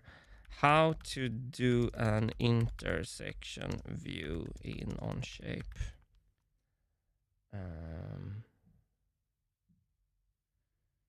Section Let's view. take a look at Martin while he's talking to the Oracle, because I can do that. I can change the angles. Section view. Inspection table. Let's see. Let's zoom in while he's... It looks like a cube cut in half. Let's take a look at him closer when he's working here. Gusset. Here we go. Wildlife documentary. Alt-C. Section view. Intersection curve. Look at that wild Martin doing his work. All right. Never mind. I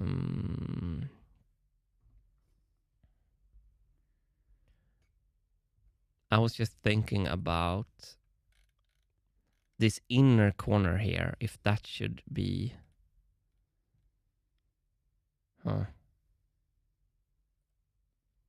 Let's putting this on the printer, see what it says.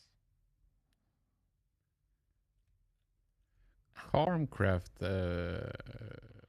says here, Martin, maybe one tool you're missing is a force gauge, which measures newtons. This way you could find out how much pressures the marbles exert on the bar and how weak the bellow needs to be. I have a force gauge. I don't know where it is. It's a Somewhere in the organized studio. Very good idea. Bellow test 1. Export. And Jimmy is wondering here, he also added with a donation this comment here. Will the bellow touch the plates? No. The holder will touch the bellow and the plate will not touch it. Because that would kill the sound immediately. Let's do an inception angle here. And we can see here that we have, we have 27 minutes to go on the print that is going in here. So in 27 minutes, the active print is done. So let's go in here in preform and let's try this bellow thing. See what nightmare we're up to with printability.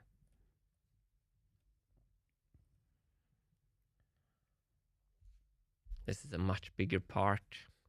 It would be kind of fun to print this overnight, actually. Couldn't think of anything more fun.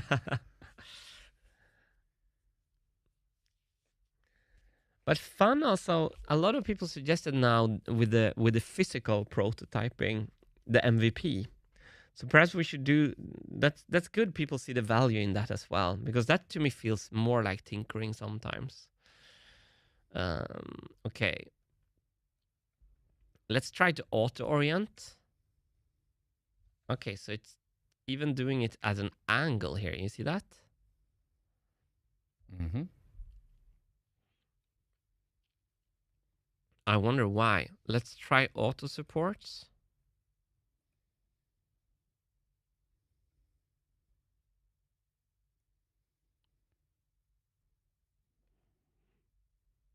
Because what I think is true is that we don't need support inside here. It's kind of self-sustaining everywhere. All the support we need are from our wonderful viewers, like this one from Martin with a donation here. And he says, I'm amazed your abuse of resin storage works out. Yeah, it's 5 months old, been lying in the printer for 5 months, and it's just printing. It's maybe the silicone resin is special. I think they went a little bit overboard with the support here. A little bit. I really hope that we don't need internal supports in this. I thought that we didn't.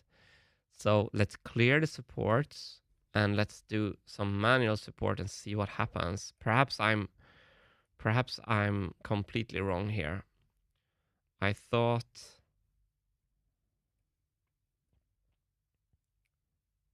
apply. I think this is fine.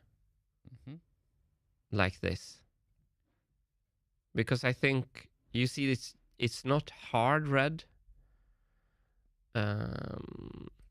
It's a cup. It says a cup detected. Oh, sorry. Let me go back to just the 3D printer while No, let's go to my Inception cam. Oh, you have an Inception cam. Oh, you did that from Vänersborg. That's fantastic, Hannes. Yes, I know. Nice. Look at my creativity. Freeform. I saw Jasper comment on it earlier. He wanted to see that angle. Oh, nice. Jasper is everywhere nowadays. Jasper, Jasper, Jasper.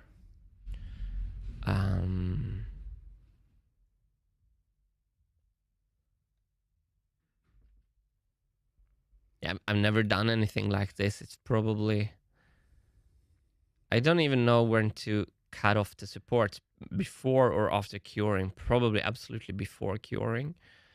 But the parts are really delicate before curing. I don't like that it does these ugly ones here. You see that? Mm-hmm. That feels, yeah.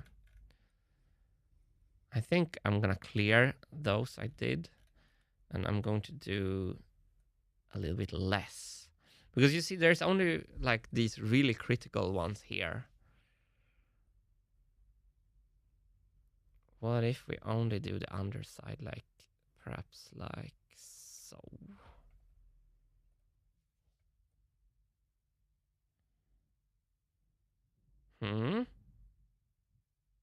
What can go wrong? Nothing. Absolutely nothing. Pretty cool. We made a resonator pipe that can change length with the movement of the vibraphone bar. We'll see. We'll see. I'm going to take away a lot of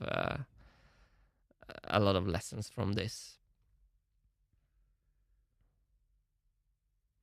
Perhaps we can use, probably not, but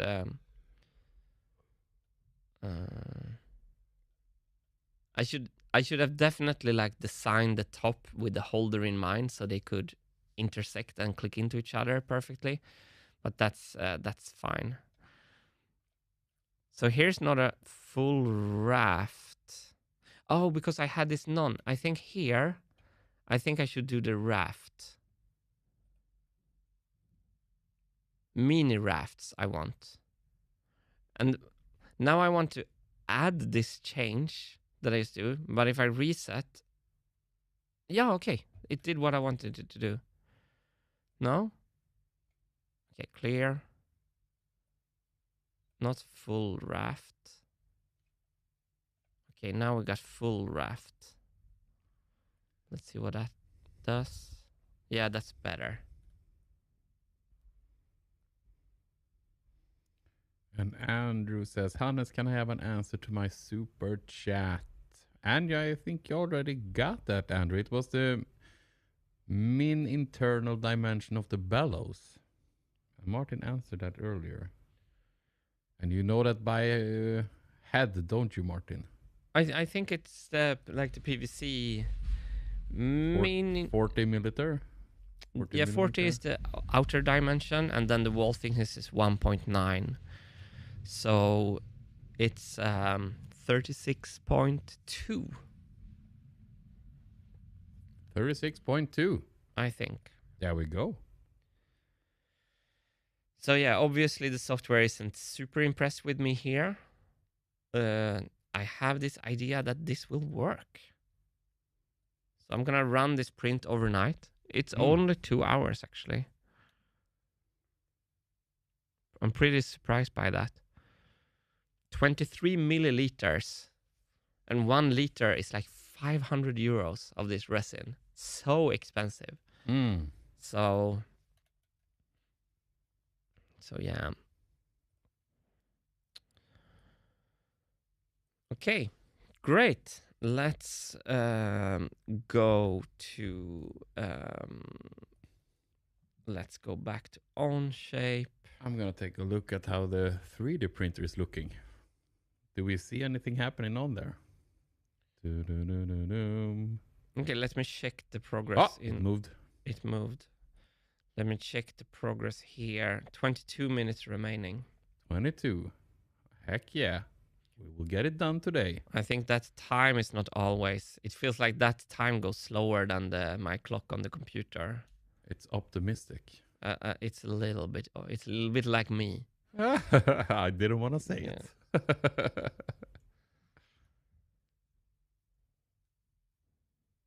So now for fun, let's just think a little bit about how we can do this prototype holder with this bellow in mind.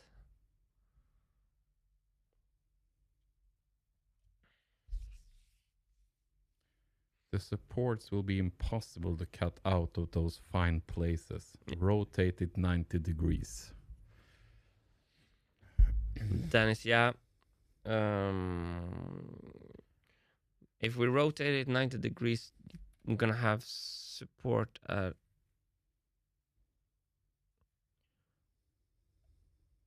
okay, let me go back to see. Because if you mean print it like this, we need support between every layers. But perhaps we should print it on more on a 45. No, probably not. I think it's the best print direction. I'm fine with it looking ugly on one side there. It's not going to look nice. It's not going to look clean. I agree with you.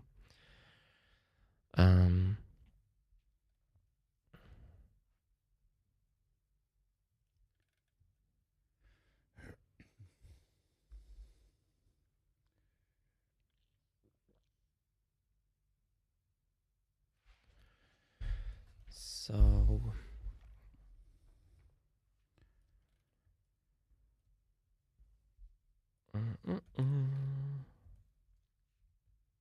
Is the bellow compressed right now? It looks pressed in. It doesn't look like it can compress a lot as pictured. it can compress 0.8 millimeter per layer. Okay. So it can't compress a lot, but it can, and it has 14. It can compress 14 times 0.8 millimeter free space to compress. It's an experiment. It's an experiment. Also, what we don't have here is the flap that should go up in this part to make it even more complicated. But now I want to think about how we can pass this with the actual holder. I think it should be...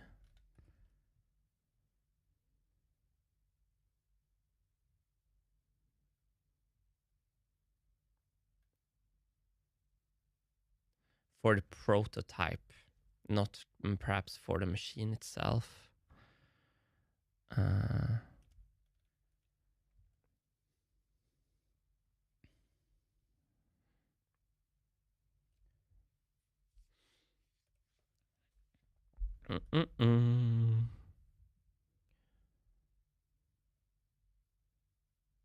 So I didn't really think this through. I should have done it in a different order, but I was inspired. So I think with this thinner tube, I think this tube can go much higher. It's just actually the last little part. Okay, but we haven't printed this yet. So let's hide this. I'm gonna think it through now. Let's hide this.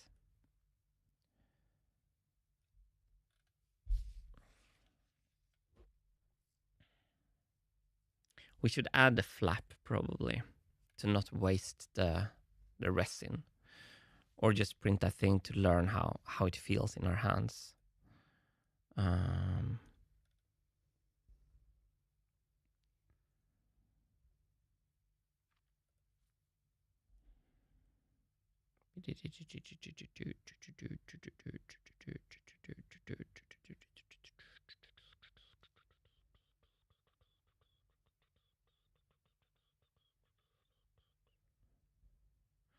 Oh, the bellows can be... So the top part is the holder. Oh yeah, this can be good.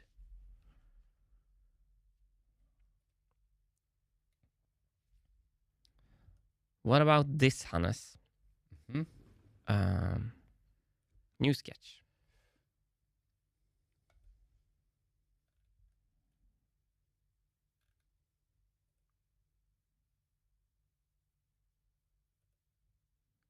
On a mate connector, and we choose the primary axis on our by realigning that we learned on the default geometry with the right plane. Boom. Here's something interesting.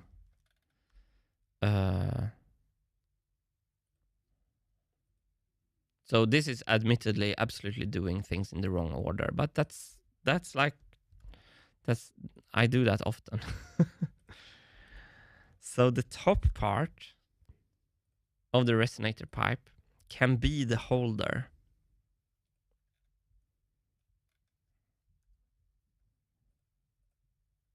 Why can't I Shift L?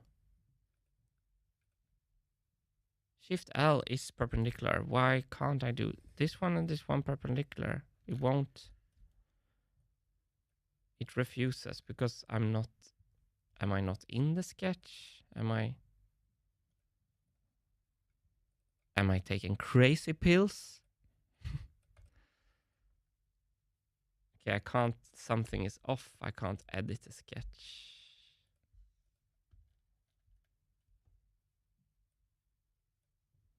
It has a minus sketch. Oh, that's because it's not fully defined.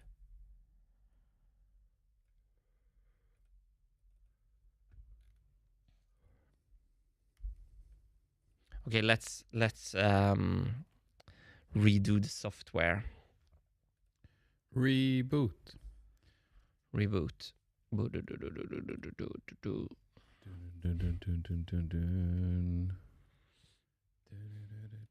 I think we talked. Come on now, let's move. I think we talked a lot about. Yes. Oh, you got a movement. I got a movement on there. I think you and I talked a lot about like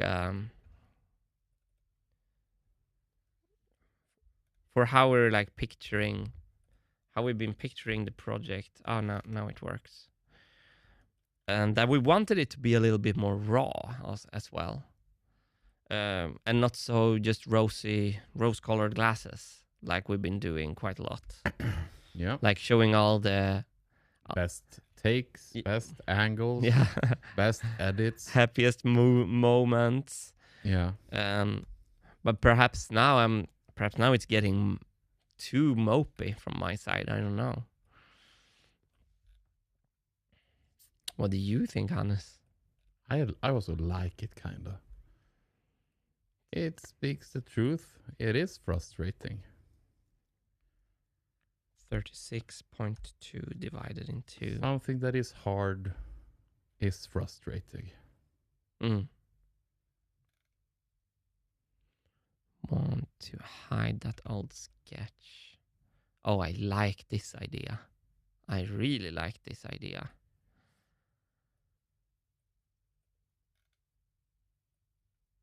So the top part of the resonator tube is the holder. And then we add our movable section below these two parts. So this can then be part of the rigid structure that holds the vibraphone bar. We also need to find out how the flaps are getting in there.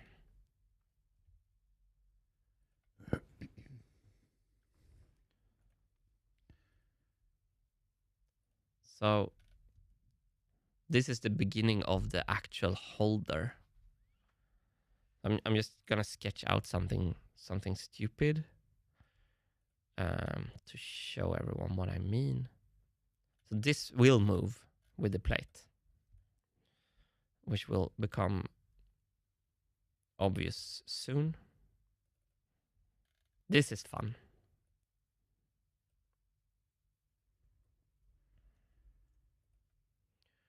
Jimmy here that says hard subject plus many backseaters. I'm one of them.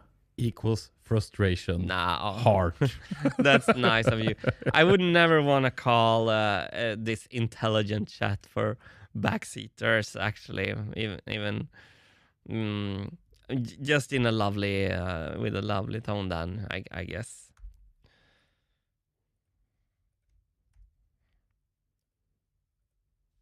Sometimes, like, I need to get thicker skin. Ask my girlfriend. She's like, she she says something about something, and I'm like replying to her. All right, so you're downloading Tinder now. Okay, like she's like that. Should we take out the trash, Martin? Perhaps. And I'm like, that's passive aggressive, and I see you downloading Tinder right now. You hate me forever. Like, What are you, an artist? Oh, you mean I get a free pass from the snowflake professors? I don't know. I guess we all are sensitive to criticism when our whole life is presenting stuff that gets criticized. It's difficult to live with us, I think. So applause to our girlfriends. Wait, you're the same, right? If your girlfriend doesn't like something, yes, you're like, okay, the world I'm worthless. Yeah, exactly. I'm worthless. I knew it. I knew it all this time.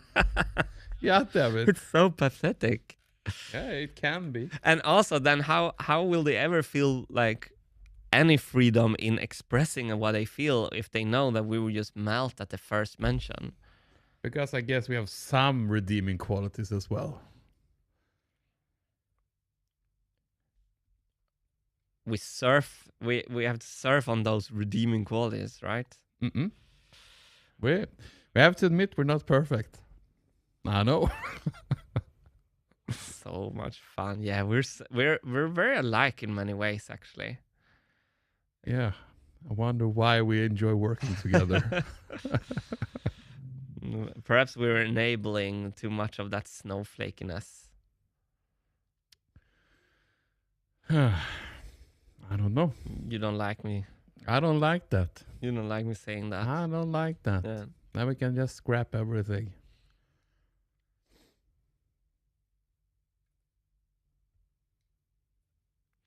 Okay, this sucks. I suck. I'm trying to do this in such a bad way. Let me sketch it from the top of that thing instead. Delete. But I can see where we're going with this. I can see when marbles are starting to roll, we get the streaming fully locked in. I mean, this is... The dragons are coming, kind of. I do feel hype for the future with this.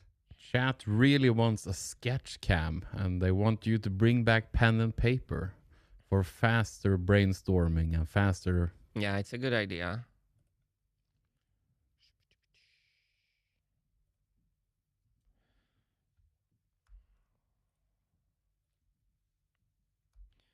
Let's do this. I'm gonna sketch it ugly just so everyone understands it's a sketch.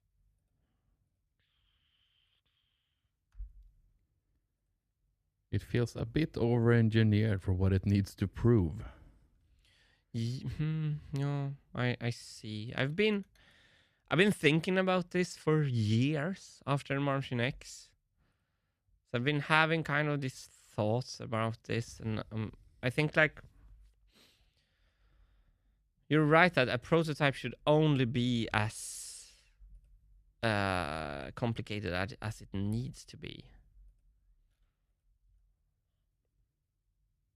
But now you can start to see the idea here, Hannes. That this part attaches to the holder, and the top of the holder is the top of the resonator tube. And then we add our beautiful grommet. Have you had the thought about an easy sleeve? I see that in chat as well now. Sleeve is a good idea. Which come back then to... Oh! Perhaps we can combine... This is fun, chat. Because someone wrote earlier, what about the linear movement? And I was like, oh, but the springs and the counterweight is so much better. We can combine a linear movement with a counterweight, which makes this, because this is not moving around the tube, but if we make a sleeve that slides on the tube and make that linear movement be lifted up again with a counterweight on a pivot. Hey, that's actually really nice, because this is actually moving forward. That's a great idea. Let's do a sketch cam with some paper and pen, Hannes. You see, chat, we will get there. And Martin, our dear friend, has a donation and a comment here. This honestly feels like trying to answer a question Martin already knows the answer to, but refuses to acknowledge to himself. Movement equals much problems.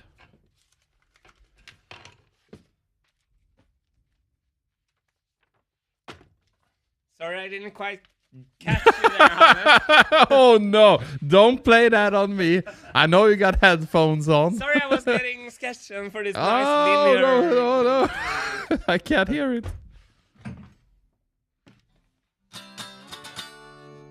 Oh, wow. New scene, sketch scene.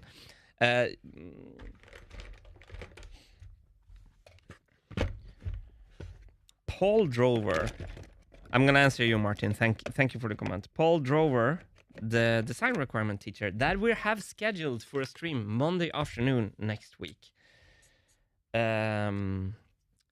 said to me, it's more important to make a wrong decision than make no decision at all, to not end up in analysis paralysis. I need to go down the line of this thing. When I see that I can't make this work, I'm gonna kill this darling.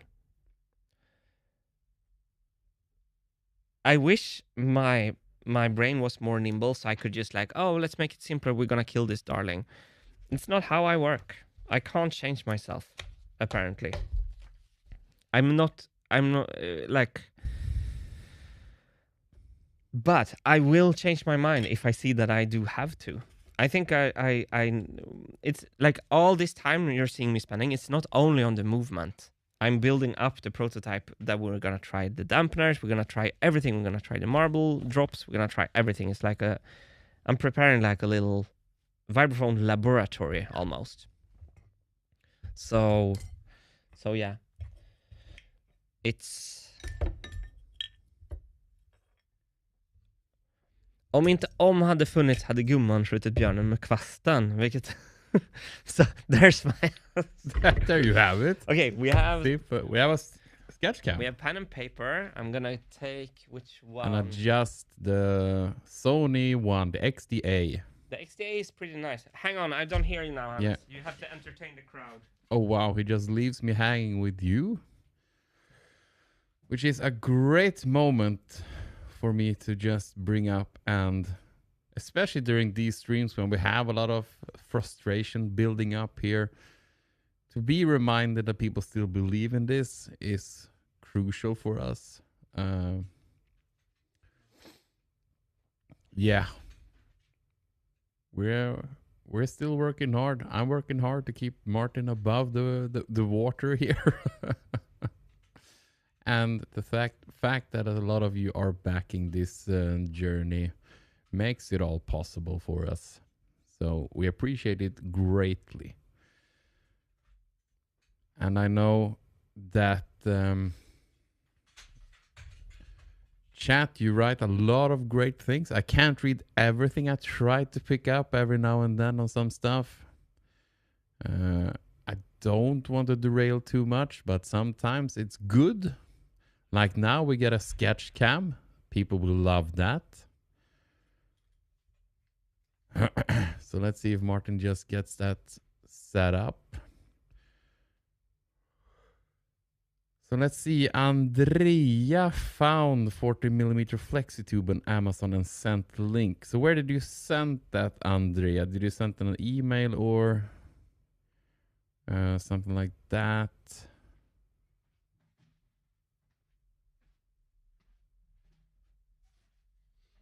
So let's see. Can Martin hear me soon? Can you hear me now? Can you hear me? Yeah, it's very dark, the image. Okay, we should actually do the sketch cam as a regular thing here. Let me try to fix the... I don't know the menus of that camera. I can do a lamp. Isn't it on the side thingy? The side wheel or what it was? Try then. So we can get... So you can see the sketches as well. So Andrea, I saw here that you found 40mm FlexiTube. Can you explain where you sent it? You say here in chat. Okay. Historic moment here. That's right. So I will try to find your comment, Andrea.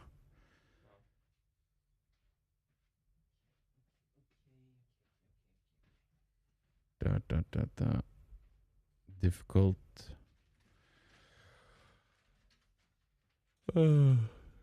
Scroll. Where do we have it?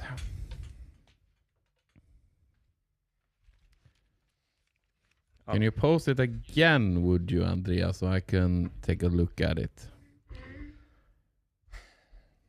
Yeah, this is super annoying. I couldn't really do it. We have to do a sketch cam as a standard angle. We have like... Okay. It's a super good idea from chat to have the sketching actually. Andrea said that he found 40mm FlexiTube on Amazon and sent link.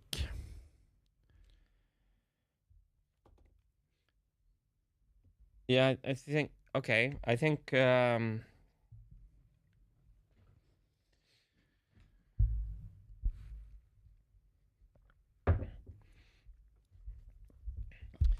So is it a reseller that delivers to Sweden, or is it a reseller that delivers to somewhere else?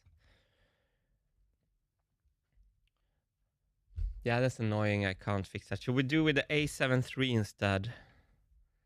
So, yeah, perhaps. Sorry for this, everyone. We're gonna do a permanent sketch cam, like yes, from the top, like nicely. It's a good idea. Yeah, and while Martin is setting that up, I can take a moment here to thank our dear friend Martin Kowalczyk for gifting 5 Wintergatan memberships. So thanks to Martin, we now have Captain Caveman, the Notorious M, Wolfie from Colorado, Amanda, and Susumi has now become members on YouTube. Thanks to Martin. Look at that. In the sketch cam and everything. Upside down. Oh no. That is great. Oh, thank you so much, Martin. Let me see if I can get it sharp. All right, just to convey the idea here. It was a super fun idea from chat. So previously someone said, I'm gonna move my mic here. Previously someone said, I'm gonna draw it my direction and then turn it around for you.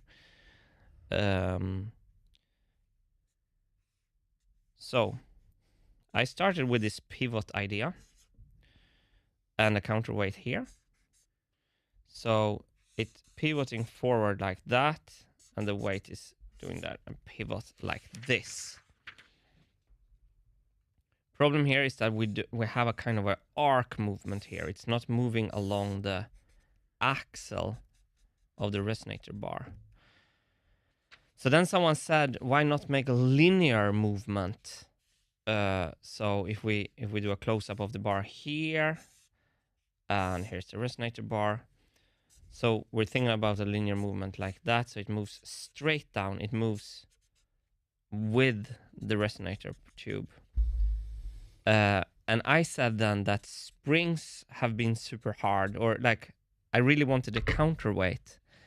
And now I realize there is no conflict. We can have both, because that came from a sleeve idea. What if the tube is just like a telescoping tube? It goes into itself. So instead of this grommet thing, we just have a telescoping tube.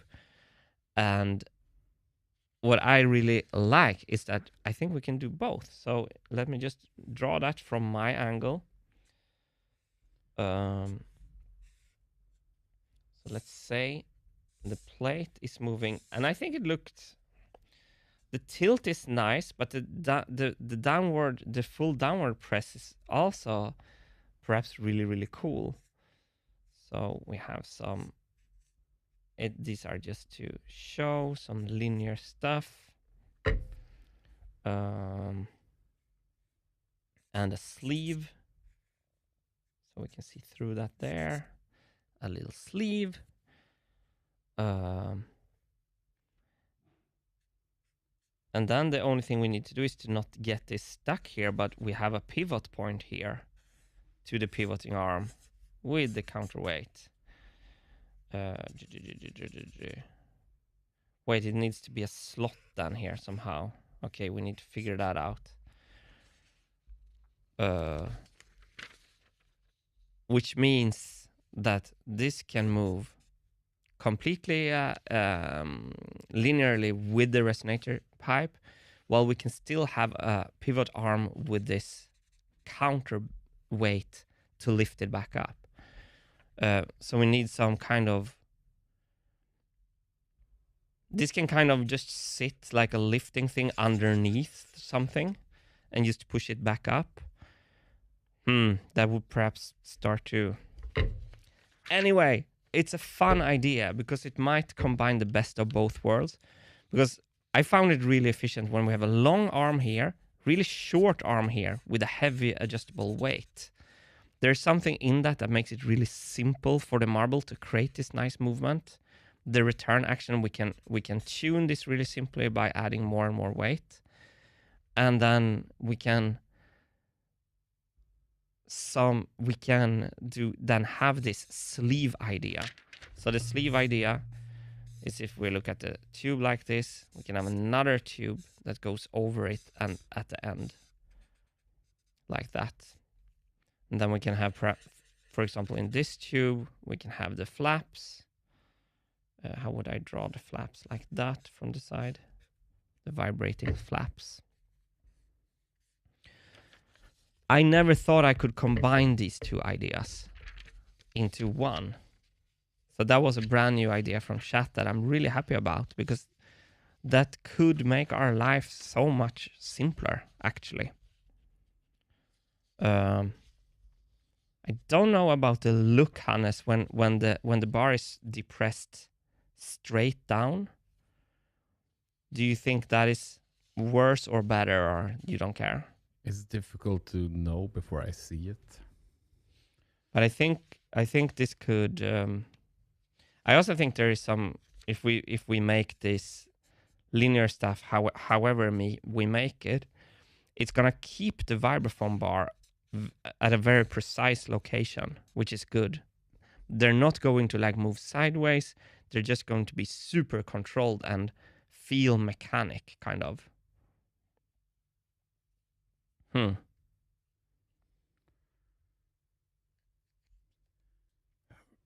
But if we go back to CAD and see, we don't, I'm not sure we are having, did I sketch a pivot point, Hannes? I think I did in one of these trial sketches.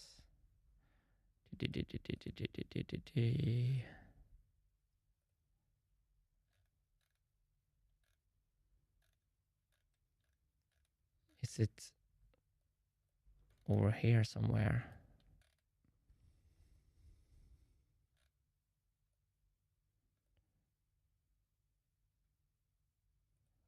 Here.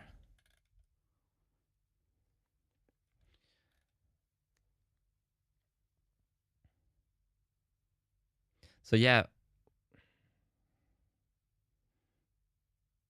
Okay, by the way, where does we want the marble to always hit the same point on the vibraphone bar, which is why we calculated exactly this pivot point. How is that affected by the linear movement?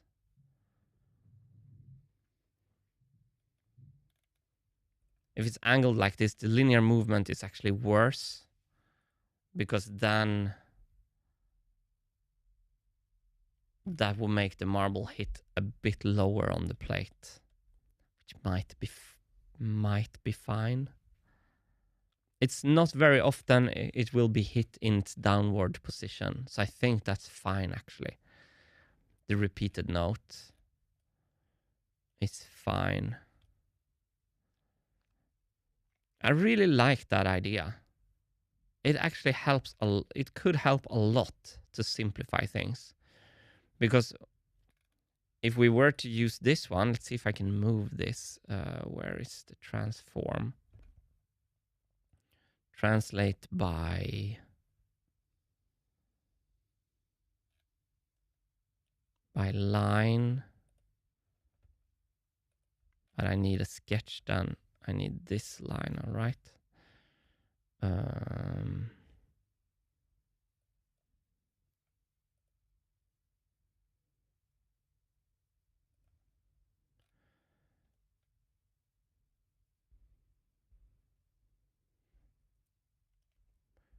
This whole thing would fall forward when moving from the pivot, making this whole gasket like wanting to go forward,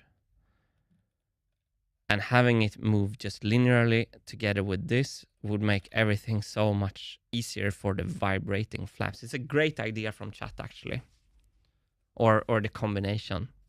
Jimmy says here, for the highest notes, changing the tube by 1 centimeter can make it sound 2 notes away. I don't see a world where this can sound decent.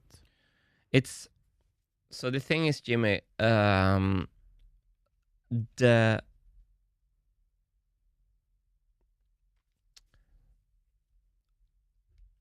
resonator pipes,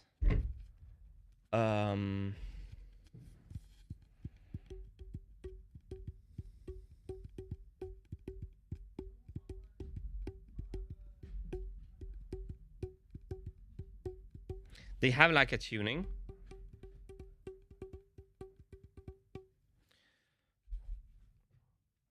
The bar would like sing. It's a very short moment in time when it's changed. It's like, it's like it's going to go back to its length in a very precise manner. So like 99.99% of the time, the tube has its correct length. It's just at this little movement. And when it's out of tune with the bar, it will just not resonate. So it's not like it's going to go, it's just going to not resonate with the bar as good at that point. So it's not going to be like a pitch bend, because the bar is still sounding without the resonator.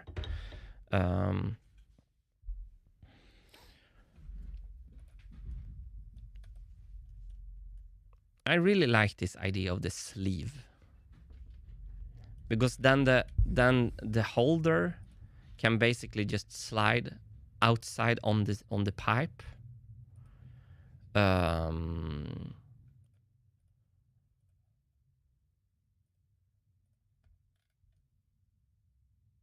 We can basically skip that part that we just made, which is absolutely fantastic, and it's much simpler. I just need to think where the axle for the what is it called? Vibrating flaps comes into play. And then we need to check a little bit how we're doing this connection from the lifting with the counterweight. Because if we're pushing on this side, I think it's going to not move really smoothly. We would want to lift it like really where it's by the linear rails. Sorry if I'm not making that very clear. What I've been worried about, I've been thinking about sleeves, is that what happens if the diameter of this is larger at this very end? How would that affect the resonance? And that's why I love this gasket idea or bellow idea, because it could keep the diameter and still move. And perhaps the gasket can find its way into this somehow with the linear solution. Now I'm really happy for that solution actually, Hannes. It opens up a simplicity that we might need or might not need. Because I was thinking,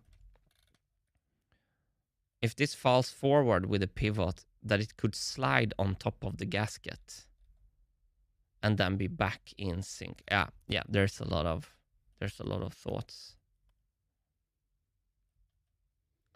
Do you think the 3D print is done? I can check.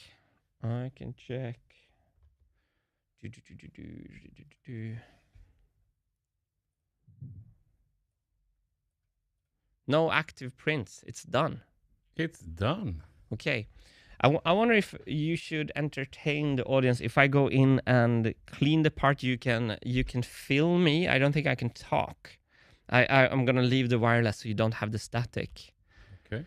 So you have connection with the camera, I guess.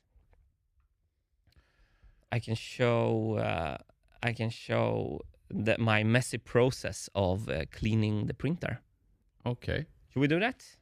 Do that. And let's see, chat, you will have to entertain me as well. Throw some questions my way and I can try to answer them.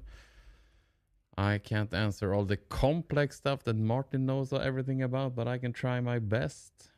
What did chat think about the combination of linear plus pivoted counterweight? It's a little bit all over the place. Okay. Right now with chat. Okay. Let's go in and cure the print. Let's go in and cure it. So I can't talk to you. Oh, I can maybe. You know what we can do, Hannes? I call you. You put the phone on the. I'll call you and you put the phone on your mic. Okay. That's gonna sound fantastic. We should have Sonobus on the phone. I'll call you on an audio network audio call. You just put a speaker on your mic and it's gonna sound cool.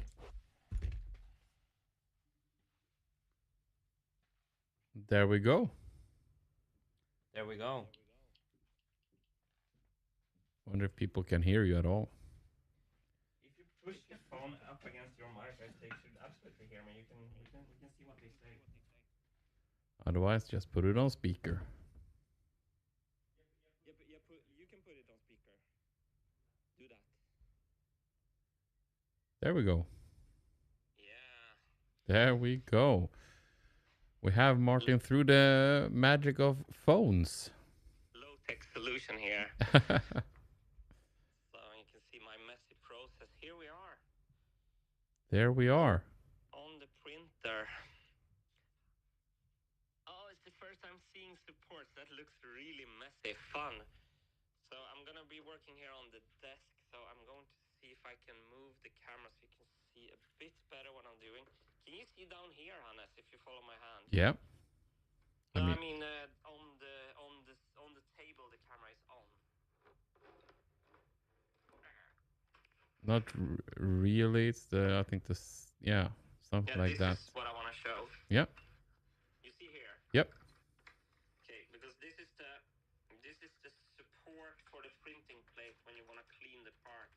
Okay. I'm gonna put it here.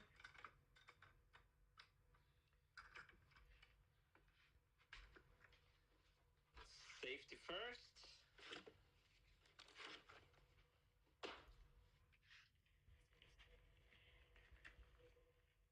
They have trouble hearing you, though. Okay. Let's see. Are Sounds like you're you an astronaut in orbit. That's not bad. Are you max volume on the phone and pushing it against your mic? Yep. Okay. I'm going to try to speak clearly then. Now we need to lock this print plate off. You see this? Yeah.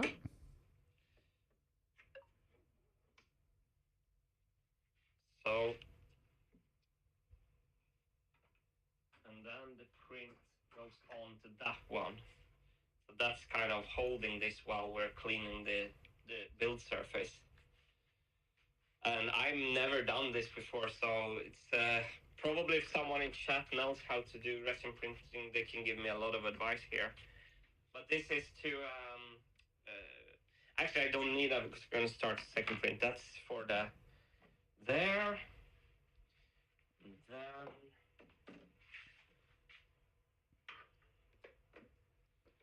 I'm going to take this off.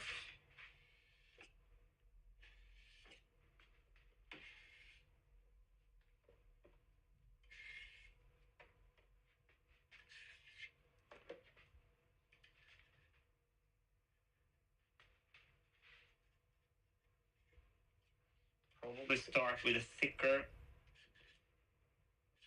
thicker parts here.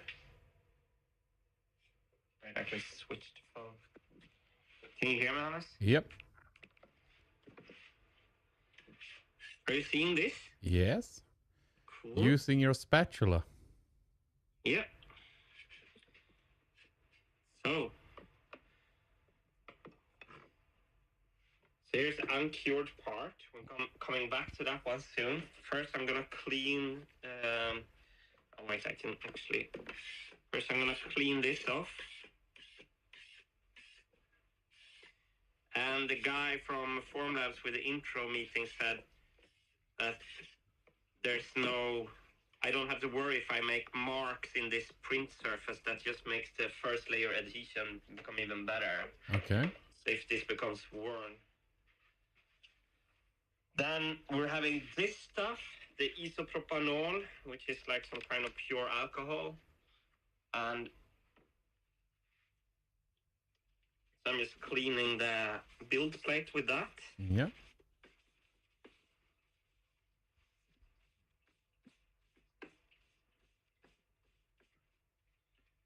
Doing a pretty bad job of it, but I think it's fine.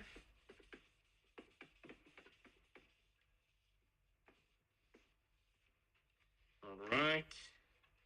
And then we put the build plate back in and it's ready for the next print here. Okay. Like that. Is the build plate platform locked and clean? Yes. How did your print come out? I think it looks good. I'll give it a thumbs up. And it's ready for the next print. So now back to the actual print here. I guess we want to try to break these supports off before curing it. So I hope I can do this like this. I've never done this before. Are we getting this? Yeah, we can see it. I can probably zoom in a little bit. We get closer to the action. I'm just going in there and pulling it off kind of worked. So here's the support. I just pulled it off. And I think I'm gonna cure this and I can do the cosmetics after the curing. So let's put this away. Now we need to clean this part. So we're gonna clean it in that alcohol. And I actually have a sonic cleaner, which is the proper process. then you put this in a Ziploc bag in this alcohol, and you clean, and then you put that in water in the sonic cleaner. I don't have patience for that. And it turns out like if I don't want the parts, it's not like I'm not trying to win a beauty contest with these parts. I'm just like seeing if there's trapped resin. For example, in the screw holes, I think there's trapped resin. And I want to get that resin out of here before curing the part.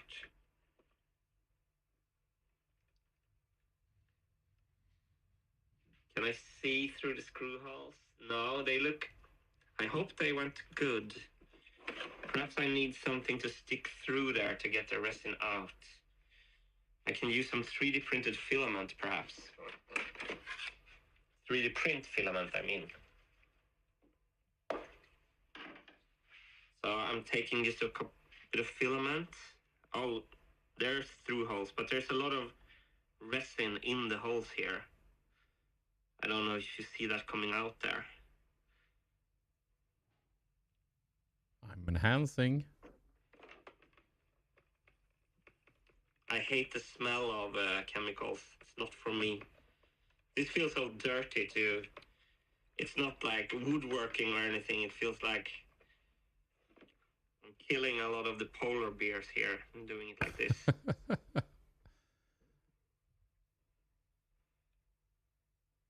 So now I can see the light through both screw holes. Good. Feeling the pre-tension here.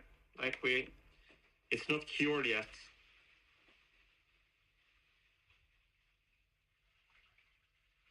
Interesting. Feels very like flimsy right now.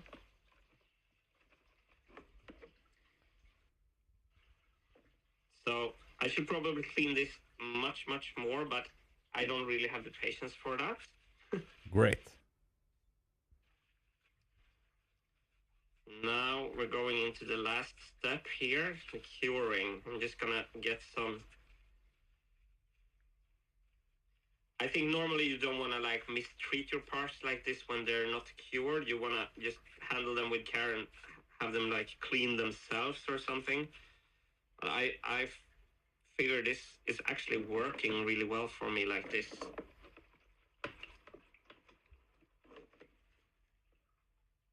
Like that.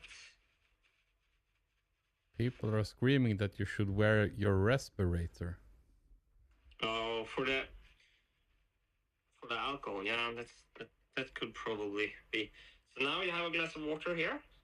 You see it? Yeah. In the part goes. And we're gonna go over to this one, the curing station. The oven. It's, we can go for silicon, 48. But that's only 10 minutes, and I feel that's a little bit too little. So I'm manually bumping it up to 30. Let's do 30. Yeah, let's do 30. And it's curing. Damn, nice. So, I don't have a respirator that takes like alcohol smell, chemical smell. But probably I should. I think perhaps I do have. I think probably you should use respirator. Yeah. I don't have. Perhaps I do have. So gloves come off. The gloves come off, Hannes. Nice. That's what I want to hear.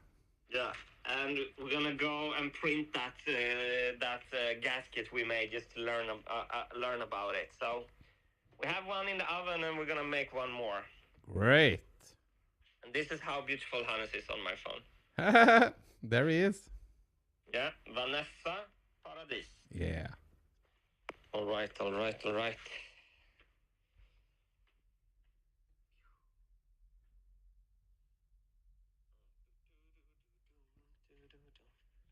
Let's see if Martin comes back somewhere behind all this packaging.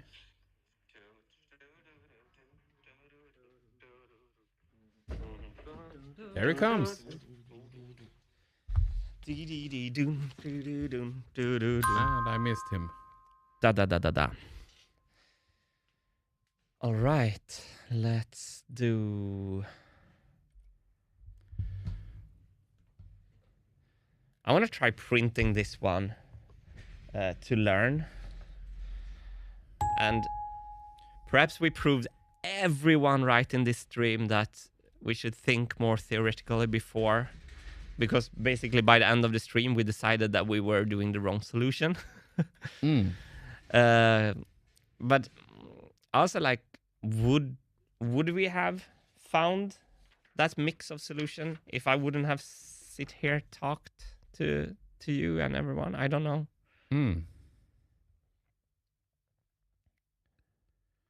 Martin with a donation and says that you should install fume extractor near 3D printers. We do have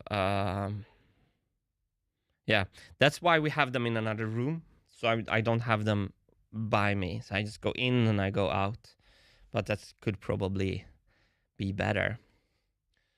All right. Let's go back to this.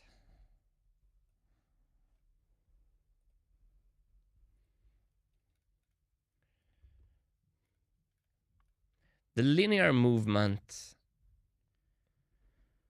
could be a game changer for the simplicity. For to make the simplest would be to have no movement, absolutely, but the linear movement could be really good. We have to then see that the marble is not hitting the sweet spot if it hits it when it's down. But if we make a quick sketch here to see how much off the hit point it's hitting,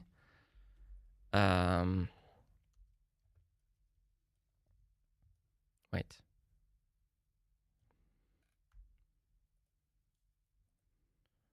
So if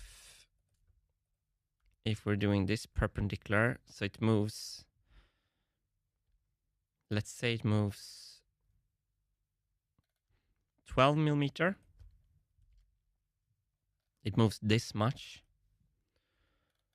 We would miss the hit point with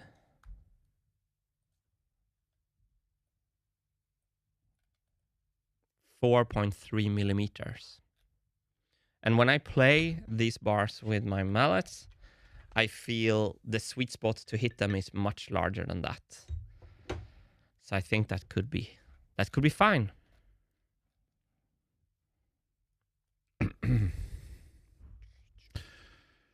Stefan says here, Hannes, could you utter the words curved telescoping tubes around point of pivot to Martin?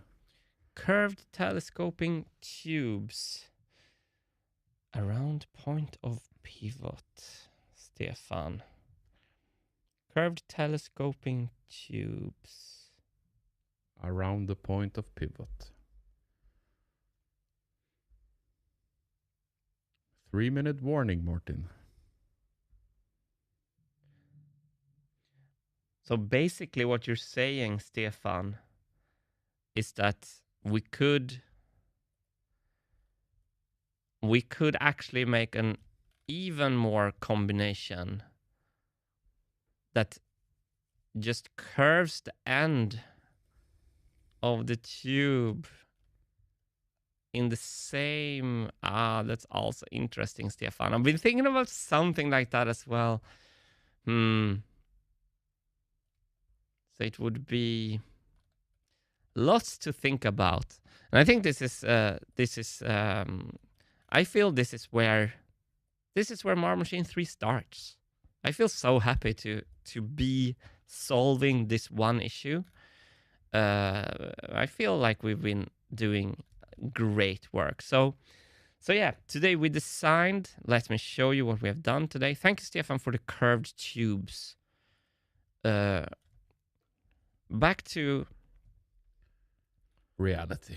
Back to what Jesper wanted us to do. Talk about more solutions. So we have been brainstorming today here. Keep plate still. Curved tubes around pivot is another one from Stefan. Very interesting. Linear movement supported by pivoting counterweight. Make top of resonator expand. So all of a sudden we have 5 ideas here instead of 3 like we started. Really, really, really good. I'm going to see if I can show. So hide other parts, hide sketches. We made this inward holder for an inward pressure. All right, so we made this inward holder for inward pressure. It's curing right now. And then we had a philosophical discussion about how to spend our time. And I'm well aware I'm not doing perfectly there, but also I'm managing my mood as well, doing what I think is fun and inspiring to get like more juice in the tank to like push and never give up on this project. So tomorrow when I get to work, I have this part printed. I think it's interesting how this part works out, regardless if it's going to be used or not. I'll take all the feedback from chat to heart that I will need. There's 10,000 parts in this machine. If I spend 2 months on each part, the machine is ready by 2,333. So I'll take like that you want me to try to be efficient, but it's also, we make a deal. You can take that. It's really, really hard for me to go from being how I am to being just strict and disciplined at all times. I need to like, I need to follow my own inspiration sometimes. That has, when I stopped listening to other people and just did what I wanted to do, has always been the stepping stones in my career. That's where everything took off for me, when just listening to only myself. So I'm trying to navigate both of these worlds, because I know the feedback from chat is correct in theory, but I also know how hard it is for me to implement it in. It's easier said than done, basically, for me. That's where we have the nuance between what should be done and what I am doing. So yeah, without further ado, thank you, Hannes, for being here with me. Thank you so much. What a day. And tomorrow you will be busy with a Wednesday video. Tomorrow, I think I'm going to try to rescue the sad excuse for a video that we tried to make last week so I can stomach publishing it. So we have some kind of summary for the people who are not into the live streams. And then we'll be back live streaming on Thursday. And next week, I'm not making the summary video. Next week, the team will make the summary video. And I will be also live streaming probably on Wednesdays. So it's going to be a fantastic ride. So yeah, thank you everyone for being here. And most of all, Hannes, right? Oh, yeah, of course. I will always be here. So let's end this the way it started. I don't remember. Just okay.